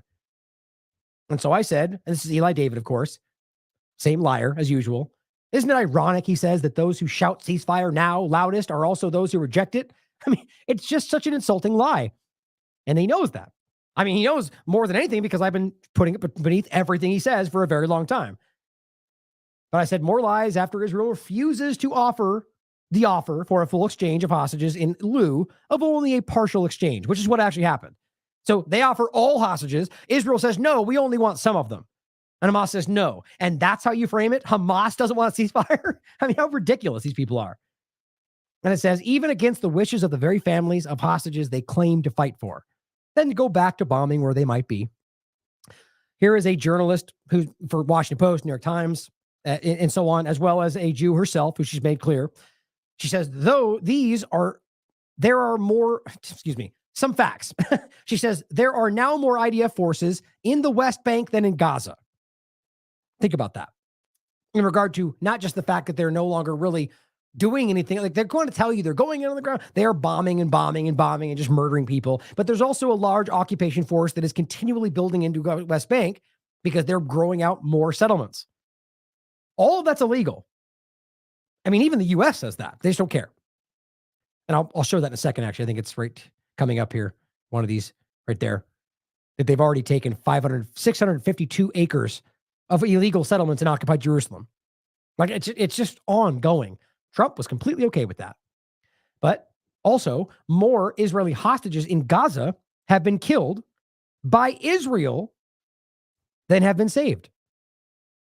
Yeah, just reflect on that. Not by Hamas, but the ones that they've admitted to, that they've proven. The SOS people they shot because they made a mistake and then shot the next one. Again, a mistake 15 minutes later. Oops. No, they murdered them guys, and they were told. I mean, let's remember that one. They shot the two of them who were holding signs and speaking in Hebrew saying, don't shoot us. They shot them both. One of them managed to get away. For 15 minutes, he was hiding, and they were trying to coax him out. And he was saying things in Hebrew, going, don't shoot me. I'm an Israeli. And they coaxed him out, and when he came out, two of them shot him. That is the story directly from the IDF. How does that make sense to you, other than wanting to kill these people? But either way, they have killed more than they've saved. Even the ones they claim they saved, the one was somebody who just wandered out. I think it's obvious. But it goes on to say Israeli police used more force against protesters for a hostage deal than those blocking aid to Gaza. I mean, what a perfect point, right? So what she said, they've used more force against people who are protesting for a deal, like the ones in front of Netanyahu's house and elsewhere. Like we just saw one where they were spraying people with water cannons. than they do to stop people blocking aid to starving Palestinians. In fact, they do literally nothing to stop that. How does that not show you everything? And to the West Bank point, the Commission of Detainees Affairs and the Palestinian Society Prisoners Club, Israel has kidnapped at least 20 citizens in the past 24 hours. On the 20th, this is today, including an injured young man, children, former detainees. Quite the democracy, right? Is that guy Hamas? You realize this is not because, oh, they may be suicide bombers. It's just the way they treat these people. Usually they're naked. They put blindfolds on. They don't charge them with crimes. They just hold them for months, years. 20 people. Why? Because I think they thought there might have been a deal, so let's scoop some more people up. I'm telling you guys, it's exactly what happened last time. So that way they let people out, but they've got just as many they took. It's all a game. Philippe Lazzarini also points out the consequences of donors freezing funding will not only impact our ability to respond to the humanitarian crisis in the Gaza Strip, it will also impact activities in the West Bank, East Jerusalem, Jordan, Syria, Lebanon. I don't think we thought about that. So this is effectively leaning into what Israel wants, and you're removing aid to people all over the place who are suffering also because of Israel, because of the United States, because of these situations. Lebanon, Israel. Jordan, Israel. Jerusalem, Israel. Syria, Israel, and the United States. That's the reality. And they were helping people that are suffering because of your government's belligerent actions. And it wasn't just Gaza. So let's just take the West Bank. What about them? You're going to pull funding for people that are suffering there because they accuse something of happening in Gaza? Like, it just needs to begin to be obvious. This is not just about what they're saying, and you guys know this. The evidence is overwhelming. Now, in the context of the deal and the hostages, to continue to show you both things we talked about today, the lies and the ongoing blatant lies, but also the use of these people, whether they're Palestinians or Israeli, using them for their own disgusting agendas. Here's Eli David. This is 10 hours ago, which, again, I've shown you this so many times. Just look up words like B-bus, or actually not that, he doesn't say it in here, but look up words like border. I mean, I can just show you real quick. It's really interesting to me how much of this, so if you go to his account, and it's all these people. And again, if you really do take a second and time it up next to the Hen Mazigs and Elon Day, like, they do it exactly the same. So all these words, let's do border. Take a look at this. So this is from February 9th. Well, we can do top or latest. Let's top first. And you'll notice some recurring things that they just keep repeating. You'll see the barbed wire fence between Egypt and them going, why don't they take the Palestinians? Must be because they hate them. Must be because same thing, same point over and over. Oh, that one again. Oh, this one again. Same fence point. Same thing, different video, same exact point. Oh, same point here. Why are you blocking it? Why don't you let them into Egypt? Oh, there it is again. Look at that. Look, the point is obviously borders coming up, but look at how many times he's made the identical. Look at this, the exact same point. It's because these people are propagandists and they just regurgitate day after day the same things because it's the same thing. A lie repeated becomes the truth. You think look at this, guys. It goes on forever. It goes on. And the point is, you do that with any of these examples, and it's just the same repetition, usually about things that we've already proven to be lies, in hopes that they trick just one more person that day. I'll include this. You guys can look for yourselves. The point today is about the Bibas family. And he's saying this baby is still held hostage in Gaza, which, by the way, I mean, how would he even know that? Isn't it possible that they killed him? Isn't it possible that something else happened? So think about that interesting point. So the point becomes whether or not they know for sure, they want you to think that because they're using the memory of this baby to emotionally manipulate people. Because the sad reality is he was killed by IDF bombing. And it's something we can prove. He knows that because, again, one, because I've been keep telling him that, so he sees it, but because the world also has already admitted this. The father has already admitted this. But he says, sorry, but until he's released, no sympathy for crocodile tears of Palestinians.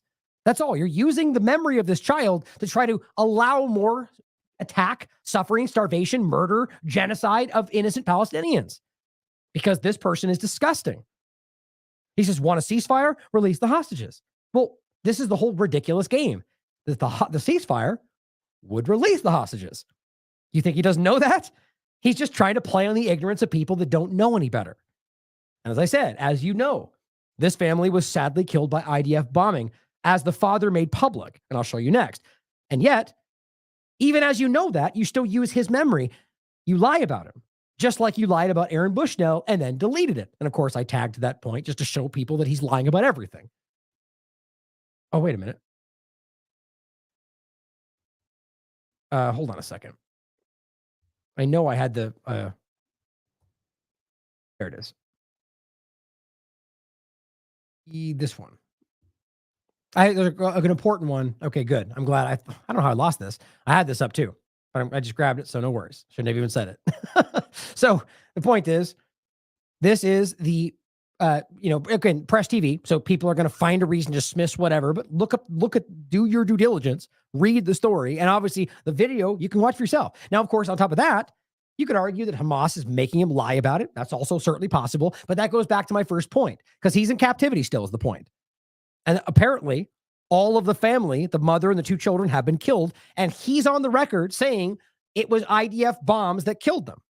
Now, of course, they could be lying about that. But this goes back to my first point, that ultimately, where was it? Here. If he's saying this baby's still held hostage, either they're lying about that. So the point comes down to you don't know for sure. You can reflexively say that guy's lying about it, but that means that you don't know one way or the other. So again, you're just saying that because you want to use him. I think that's very clear.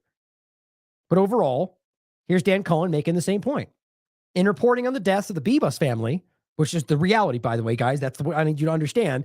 CBS even is forced to acknowledge that they were in fact killed by Israeli airstrikes, not Hamas. Instead of pressing Israeli officials on slaughtering their people, in addition to 20,000 Palestinians at the time, the reporter shrieks at a Hamas official. We showed you this clip. Israel can never be questioned but by the Western media, at least not at this point then, even when it kills its own people. So realize at this point, it's a provable reality based on the video of the father and the due diligence in general of both Dan Cohen and even the media coverage of CBS with officials from Israel, that they were forced to admit that they did in fact get killed by IDF bombings. And that's not new. We have multiple examples of that. Hostages have come home and told you that people died by IDF bombings. I mean, they're so trapped by this whole thing. And again, the point here, this person is knowing this child is dead, using his memory to try to emotionally manipulate you into allowing more suffering of Palestinians. I mean, guys, this is going to go down as one of the worst. This is what the lowest rung of humanity. This person right there and everyone else acting like him. Now, lastly, or I think I guess like two last points, is to realize that they are, in fact, building, going off the ceasefire deal and the conversation. Like, one of the main things I think they're trying to keep this off for, they're quite literally building things already on Gaza's side. I already showed you, they're already plowing certain fields. They've already laid the ground. I mean, going back to that image I showed you, there's no reason to flatten an entire city block unless you're going to do something. You are literally destroying it down, even removing the foundations. You're building something. That's not Hamas, guys. It's not about Hamas. It takes a special kind of stupid to not see what that is exactly, especially while they're talking about it. We're building settlements. We're going to roll these settlements out. They're telling you. Here is an example of a woman, kind of, I think it's one of these TikTok videos, showing you what I keep showing you.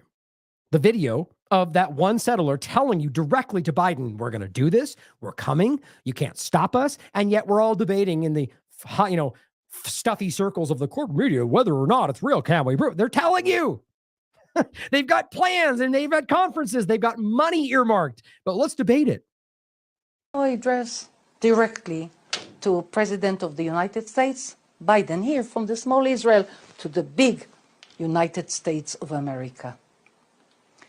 Don't think that we will stop the war in Gaza and resettling the entire area of Gaza by Jews. All right. It's not hard. I mean, was that confusing? She's very clear. Are you listening, Biden? We are going to do this. We are going to resettle Gaza by Jews. All right. So it's a very clear racist colonial settler project. I mean, that's the literal definition of only Jews allowed, settler, and we're occupying your land and we're going to build our settlements. I mean, guys, it's just it's embarrassing. But according to Elon Levy, that's blood libel, because the truth is dangerous, right? You can watch it for yourself. I mean, it's just, we've been showing you this lady over and over. She's just this champion of these illegal settlements. But Oren Ziv, who is a journalist at 972 Magazine, is showing you examples of how they are building stuff in the site. And here's the main point. The point is, look at all the IDF members just watching them do it. Do you think that's an accident?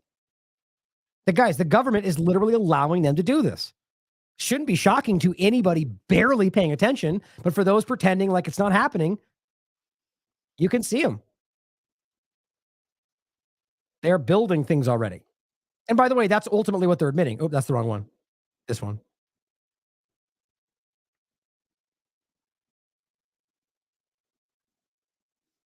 And just so you know, that's what they're doing. They're telling us that. Like, that's what they're doing. All these IDF members just watching them do it. Look at that's like the beginning of some kind of structure. It's incredible. And here is the Times of Israel. Likud ministers promote conference on reestablishing Israeli settlements in Gaza. Well, let's debate whether it's happening. It might be blood libel. Here's Yaunis Tarawi. I've already shown you this one. This is from a while ago, last month. Settlement Gaza map region. Here's that woman settler right there with a bunch of Israeli ministers telling you, listen to it. We're going to do this. We're going to build these new areas. We have this conference, and here's the map of where these settlements will go inside of Gaza. But I wonder if it's actually happening. What do you think? Here, Abir pointing out, look at the American flag. That's the day after plan for Gaza.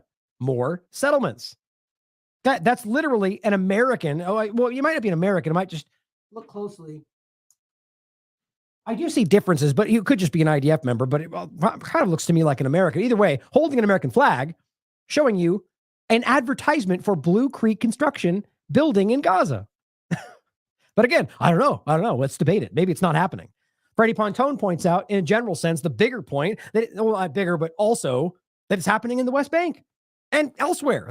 Israel's illegally occupying in Syria, illegally occupying in Lebanon, illegally occupying in Gaza, Palestine.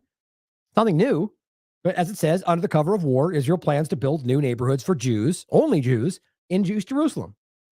Interesting how that's not racist, but that's an illegal act, according to anybody in the world. And I showed you this earlier, Reuters citing the Israeli Ministry of Defense. They've now confiscated 652 acres near the illegal settlement of Madal Adumim in occupied Jerusalem. 652 acres confiscated from Palestinians. That's what that means. Why? They didn't have a permit. Well, you put them there 20, 30, 40, 50, 70 years ago, and you never gave them one, despite them trying to get one for 70 years. That's what keeps happening. It's the most embarrassingly obvious situation in the world. And all these politicians screaming about human rights just don't care. Now, here's a great example of this exact discussion. So as they're literally building settlements that otherwise they'll deny in the context of the international law conversation, what they're doing, as what we keep telling you, is calling for Jews anywhere else in the world. Come settle on this illegal area. Which in a way, which literally makes them human shields. Because this is an illegally occupied area. This is an ongoing battle, right? It's an ongoing war, even according to Israel. So you're going, come, bolster us. Let us, the Zionist government, sit back and you guys can be these settlements along the border. The point is, they're calling for people all over the world. Here is an American Jew speaking up about how they're literally putting out advertisements. I feel like I've said literally that today. Putting out advertisements for people to come take stolen West Bank settlement homes from the United States. But only Jews, though. And guess what he shows? He highlights that that's against the law for many reasons. But you know what? If it's Israel, I guess it just doesn't matter. Hi, my name is Rich Siegel. I'm a 25-year homeowner here in Teaneck. I'm Jewish. The reason that I'm telling you that I'm Jewish is because I have a concern about something that's going on in the Jewish community. On March 10th, there is scheduled to be an Israeli real estate sales event at the Keter Torah synagogue. That event violates both domestic law and international law. Violates domestic law because we had a Civil Rights Act in 1965 and a Fair Housing Act in 1968. We don't allow real estate events to be for whites only, or Jews only, or anybody only. Now, but no one's going to say anything, right? Because you don't want to be called a racist somehow, even though it's literally racist to do what they're doing. as Jews, we don't get to fly under the radar and break the law and hide it in a synagogue. It violates international law because West Bank settlement homes are going to be available for sale at this real estate event. On the website, it lists 3 different West Bank settlements. Think about those that, guys. settlements are in and of themselves illegal by international law. If we allow this sale to go through, we are enabling a local synagogue to violate both domestic anti-discrimination laws and international law. Now, there's other reasons we shouldn't allow it, okay? There's a genocide going on right now. I don't care who that offends. More than 35,000 people have been killed. More than 13,000 children have been killed. People in this community are in deep mourning. People in this community are angry. I'm angry. What this real estate event is going to do is it's going to fan the flames. If it goes forward, there will be a demonstration. I know there's going to be a demonstration because I'm going to organize it. Well, of course, people like Ben Shapiro would call him a trash non-Jew, right? Telling him he's not Jewish simply because he doesn't agree that this is not a genocide, which shows you the only problem is people like Ben who allow genocide, right? That's the only problem in that situation. You know, you somehow you're not your religion because you don't blindly gaslight for genocide. I mean, what kind of special, horrible thing is that? But the point is, guys, it's obvious. What they're doing is literally setting up, again, I've got to stop saying that, setting up promotional sales events for illegal land being stolen from people being murdered right now, both in the West Bank and Gaza, by the way. I just can't get past how crazy that is. And everybody knows it's wrong. Even the U.S. says it's wrong. And somehow it still happens. Where are the local police? Where are the people that are supposed to be enforcing the law? It is a crime, both domestically and internationally, but nobody seems to care. And lastly, we'll end on this. And there's going to be a couple of clips that'll give us probably another 30 minutes here. It's just to show you, again, basis of lies have been a big part of the conversation today, right? Well, we already know that they've been caught lying about almost every atrocity propaganda push they've done throughout this, all of them. But just to follow up on that, to add to the bigger picture, this is the bigger picture of those lies, whereas we went through a lot of individual, propagandist aspects of it, where they're lying about certain effects or certain topics. Quds News Network shows you a new investigation by The Intercept has confirmed that the Israeli Zaka search and rescue group, which was responsible for the rescue operations following October 7th military operation, again, the group that was some of the first in the scene to some of these terrible things, who we now know of lied about what happened, they should be the first we start questioning about either IDF or this group from whether they staged these events. What maybe they did things that are disgusting. We should very really ask that right now, because we are proven that they've been responsible for these. And we know that some of these events have been staged, moving people around to claim they were raped and they were not. So we need to start asking what actually happened here. If you're willing to lie about some of these horrific things, what else would you do? That's going to offend somebody. I don't care. These are valid questions based on what the evidence presents.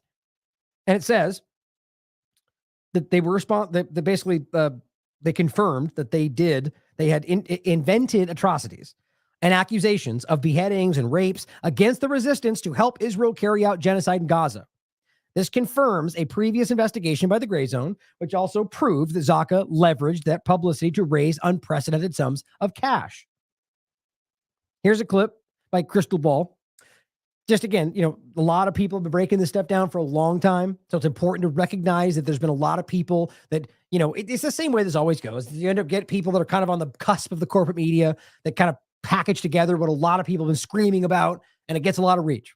So, it is what it is, and it's frustrating that it happens that way. And we should make sure that we try to get people that are not on, what I would argue are dangerously overlapped with the corporate media to be the people that get the credit for all the work that's being done. Find the people out there. I'm not even talking about myself. There are plenty of people out there that have been hounding along with these, like the groups we're talking about, the independent platforms.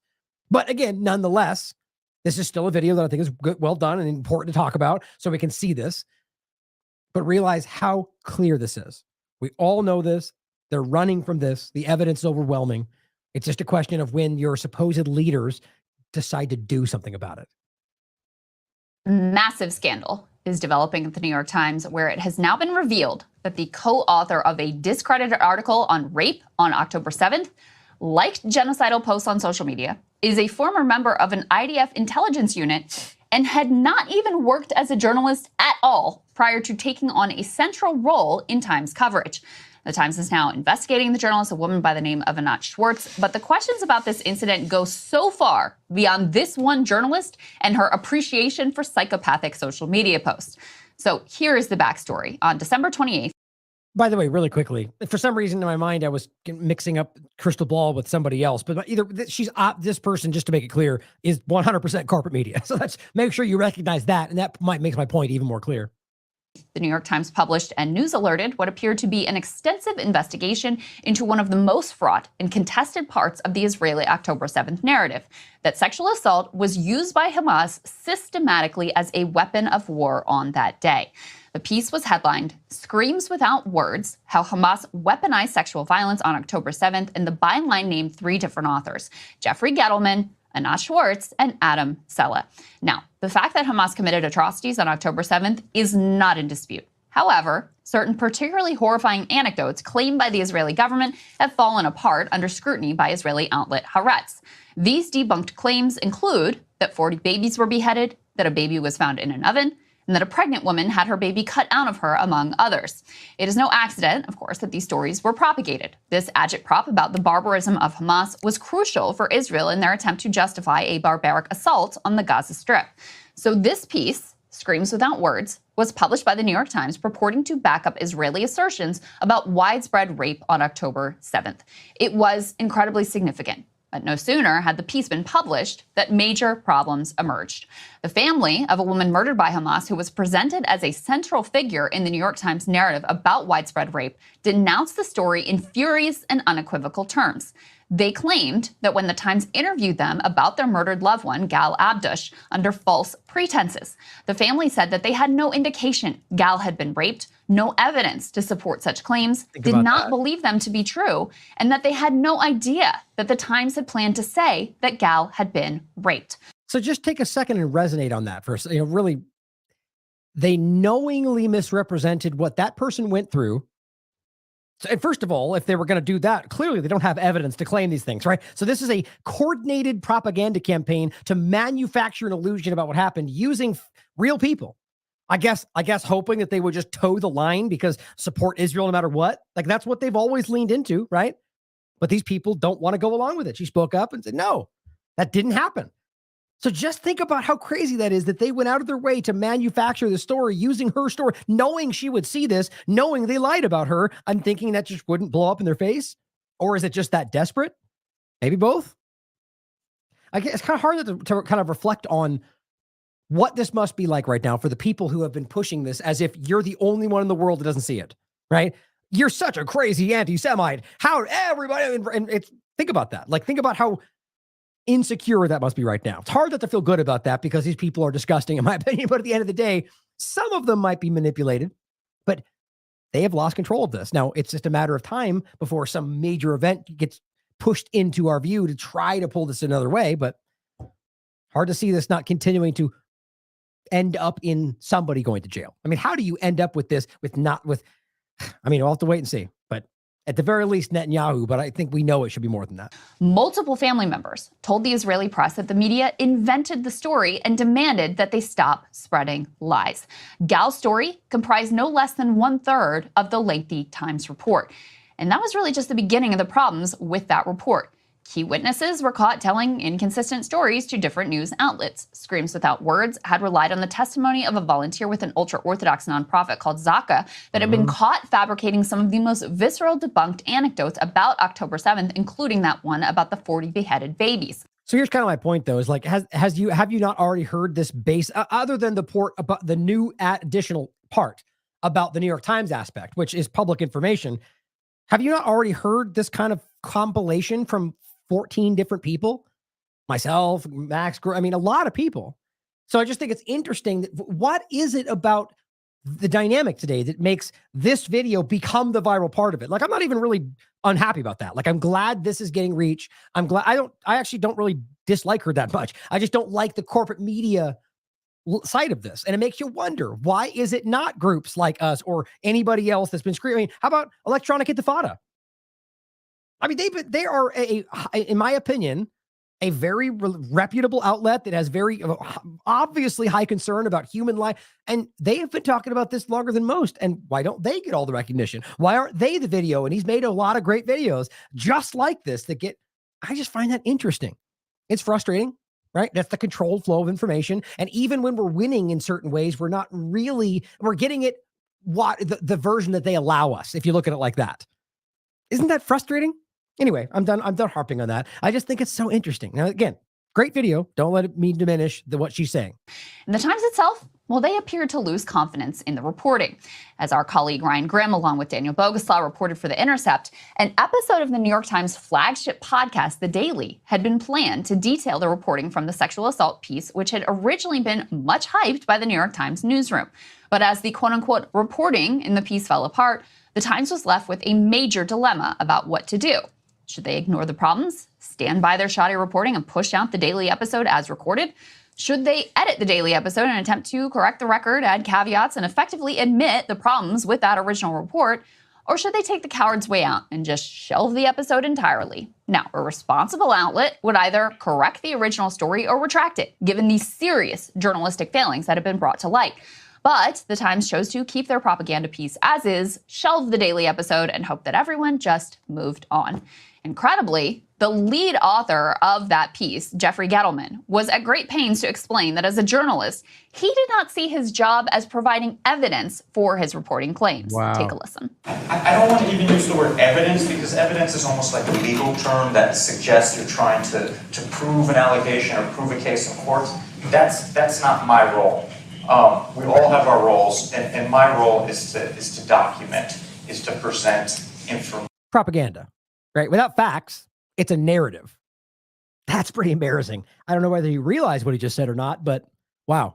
Is to give people a voice. So if this investigation didn't include evidence, what the hell are we doing here? Right. But as if all of that wasn't wild enough, we are now learning some absolutely shocking things about the background of the second reporter on that piece, the aforementioned Anat Schwartz. Before she goes into that, realize the more the point on that is, so without facts, there's propaganda. But so what he's ultimately admitting, and it's weird, it's almost like he doesn't seem like he recognizes that, is that he has been trained into this field to think that might actually be what journalism is. Like, either way, what he ultimately admitted is that what mainstream journalism is simply defending narratives. We all know that, actually, but he basically just said that is constructing the narrative. Like, he may think he's the right side, but to her point, without facts, you're just defending a side.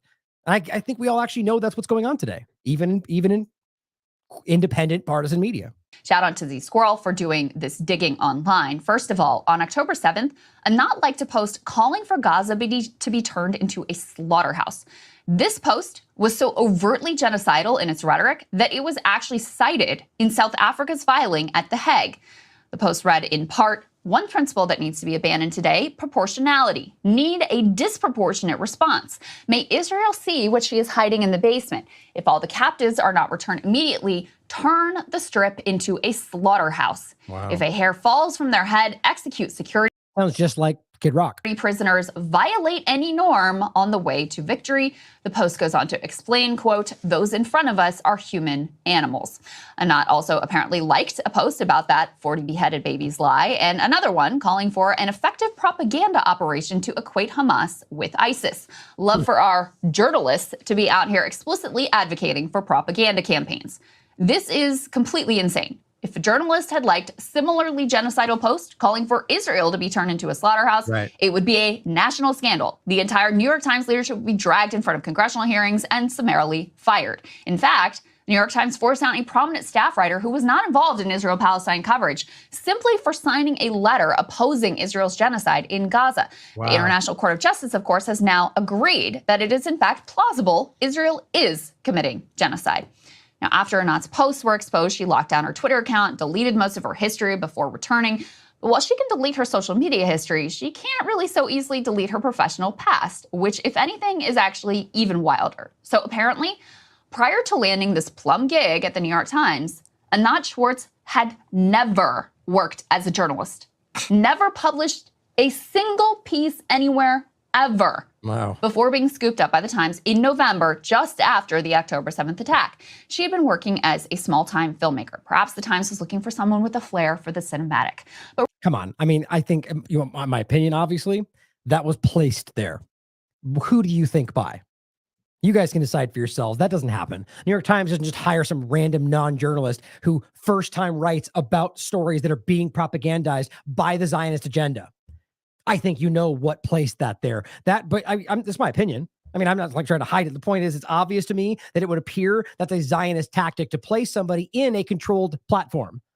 But that's my opinion, and I'm just hypothetically presenting one of the possibilities that is obviously there, right? The point clearly is that we can prove that these Zionist entities are absolutely influencing the outcome. And that's what she's literally highlighting here. So the question should be, is it as far as to literally be able to place people in these fields? Well, we could talk about politics in the same way. Now, before they try to conflate that with you saying Jews are somehow controlling these things, well, that's not what I'm saying. That's the game they would love to push in. The reality is about Zionism, and let's realize there are Christian Zionists that are just as concerning to me. So the game is about trying to make it about racism when it's really not, other than Zionists and what's the word? Anti-Semites, or what I use? Yeah, anti-Semites and Zionists making it about Jews. That's the only thing that makes sense. really think about this. Actual journalists spend their entire careers dreaming of a New York Times byline. The Times, after all, is the holy grail of elite journalism. Yeah. And this lady, with literally zero experience, somehow gets brought in on a highly sensitive investigation on one of the most fraught topics imaginable. How the hell did this happen? But Anat is not only a former filmmaker, she is also a former IDF soldier who served, I kid you not, in an Air Force intelligence unit. 8200. That's what we're talking about. The same thing that Whitney talks about. They're seeding these things in, and clearly we're seeing an example of the media side of that. So the lady with the genocidal social media posts, with no prior journalism experience and a background in Israeli military intelligence, was contracted to report on a piece which perfectly served Israeli government propaganda efforts at the time. What is happening here? Ryan, of course, has been doing great reporting as usual. He's got it from several sources. Oh, well, thank you. That's nice of her to say. The Times is parting ways with Anat. It's already been reported she is under investigation. But at this point, those actions seem like convenient scapegoating to cover up much graver questions. Who brought this lady in? How did they find her? Who greenlit this piece? Why have they not addressed the journalistic collapse of their supposedly blockbuster investigation? And what other Israeli propaganda and lies are they currently laundering? It's not only the New York Times, by the way. Wall Street Journal recently published a piece based on zero evidence that ran cover for Israeli claims about UNRWA, which helped justify the U.S. pulling aid at a time when Palestinians in Gaza are starving to death. That piece, too, was co-authored by a so-called journalist named Carrie Keller-Lynn with undeniable biases. She, too, served in the IDF and in an interview bragged about how her very close friend literally created social media for the IDF. Those are her words, not mine. Once these photos that you can see on your screen started circulating, Carrie Keller-Lynn also locked her accounts, scrubbed her history to prevent anyone from gathering further insights into her pro-Israel bias. Wow. Now, this incident casts in a whole new light. The studies would show systematic bias across major news outlets when it comes to coverage of Israelis and coverage of Palestinians. Israelis are slaughtered, Palestinians just mysteriously die. Great pains are often taken to make sure that Israel is never directly ascribed blame. And as the Palestinian death toll has climbed, the coverage of their deaths has actually plummeted. It is a testament to the outrageous nature of the suffering that, in spite of this onslaught of lies and propaganda, the American people still overwhelmingly support a ceasefire. Even Anat, with her skills as a filmmaker, with an Israeli intelligence background, can't craft propaganda strong enough to overcome the visceral horror of what has been done. All right. Same point, genocide, 15,000 children. There's no narrative that can make that go away. Now, to reiterate, since I have some comments in the chat and so on, to be very clear, like I said, I you know me, I don't trust anybody. I don't trust anybody. At the end of the day, like I said, I distrust her less than I do some of the others. But at the end of the day, I think I see her as very mainstream. personally. But to the point in the chat, I mean, she has been calling this out. I didn't say otherwise, and I think that's fantastic, and I give her credit for that. And I think what worries me is not necessarily like I mean, I hope I was clear that I think this is an excellent clip. I think the breaking down of the information is good. The only question I'm asking is just why does it is not have to be, but with all the people that have been saying exactly that since the first week, with evidence to back it up about Hannibal Directive, about lies we've shown you, about all sort of 40-bedded babies, right? Again, taking the good example of Electric Intifada.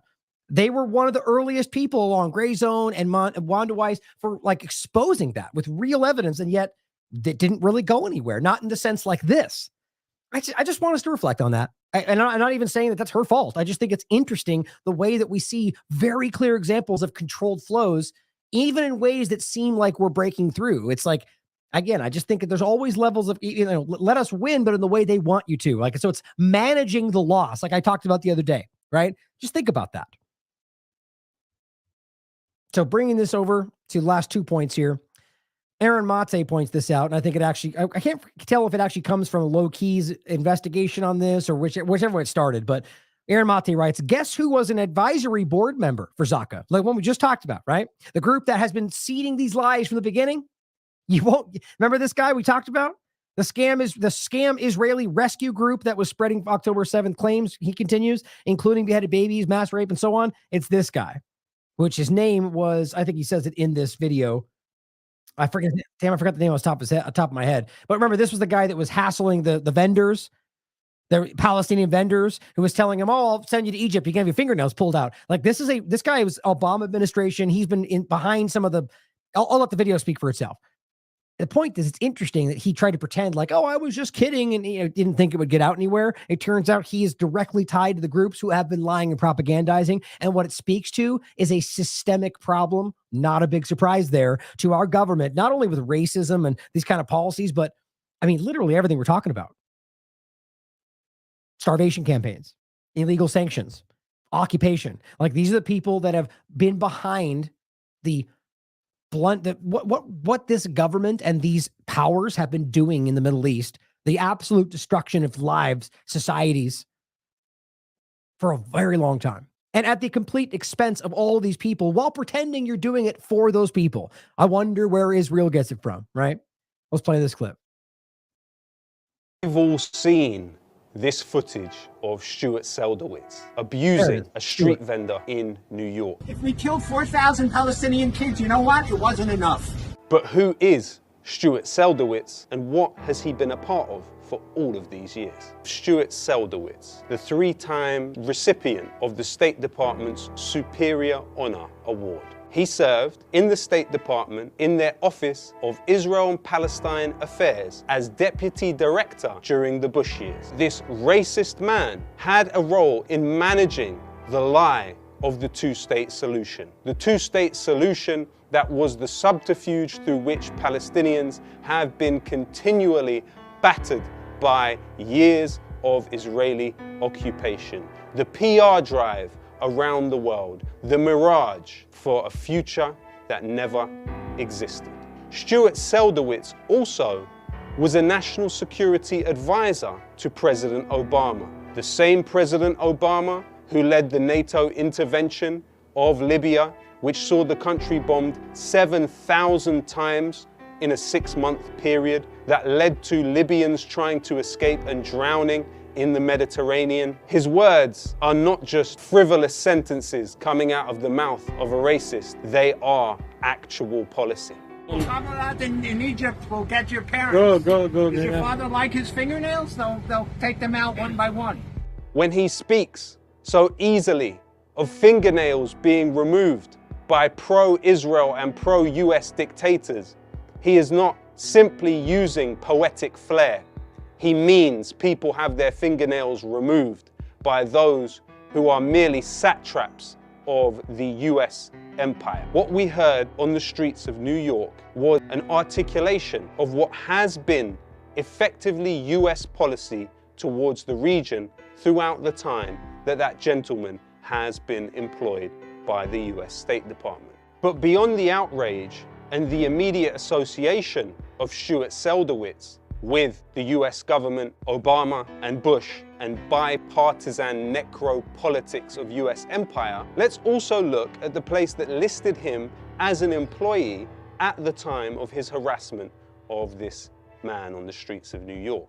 Stuart Seldowitz was listed as an employee of Gotham Government Relations. This is a lobby group for hire that has very close connection to the Israeli government. Shai Franklin, a key figure at Gotham Government Relations, was simultaneously employed by the Israel-Kosovo Chamber of Commerce and has gone to great lengths to state his support for Israel throughout this horrendous war on Gaza, even helping to organize pro-Israel demonstrations that were attended by Seldowitz himself. In addition to that, you have the case of Gary Ackerman, a US congressman registered as an employee of Gotham Government Relations. Now, when Gary Ackerman was in US Congress, his relationship with AIPAC was so close and so well known that he even intervened and assisted in the release of an Israeli prisoner of war. You also have Gotham Government Relations on record attending a celebration for Israel's 70th anniversary at the United Nations alongside Danny Danon, Israel's ambassador to the United Nations. You also have Gotham Government Relations working for Donald Trump in his first presidential campaign. And during that time, it was alleged that Gotham Government Relations paid actors $50 each to be part of a cheering crowd for Donald Trump, the president-to-be.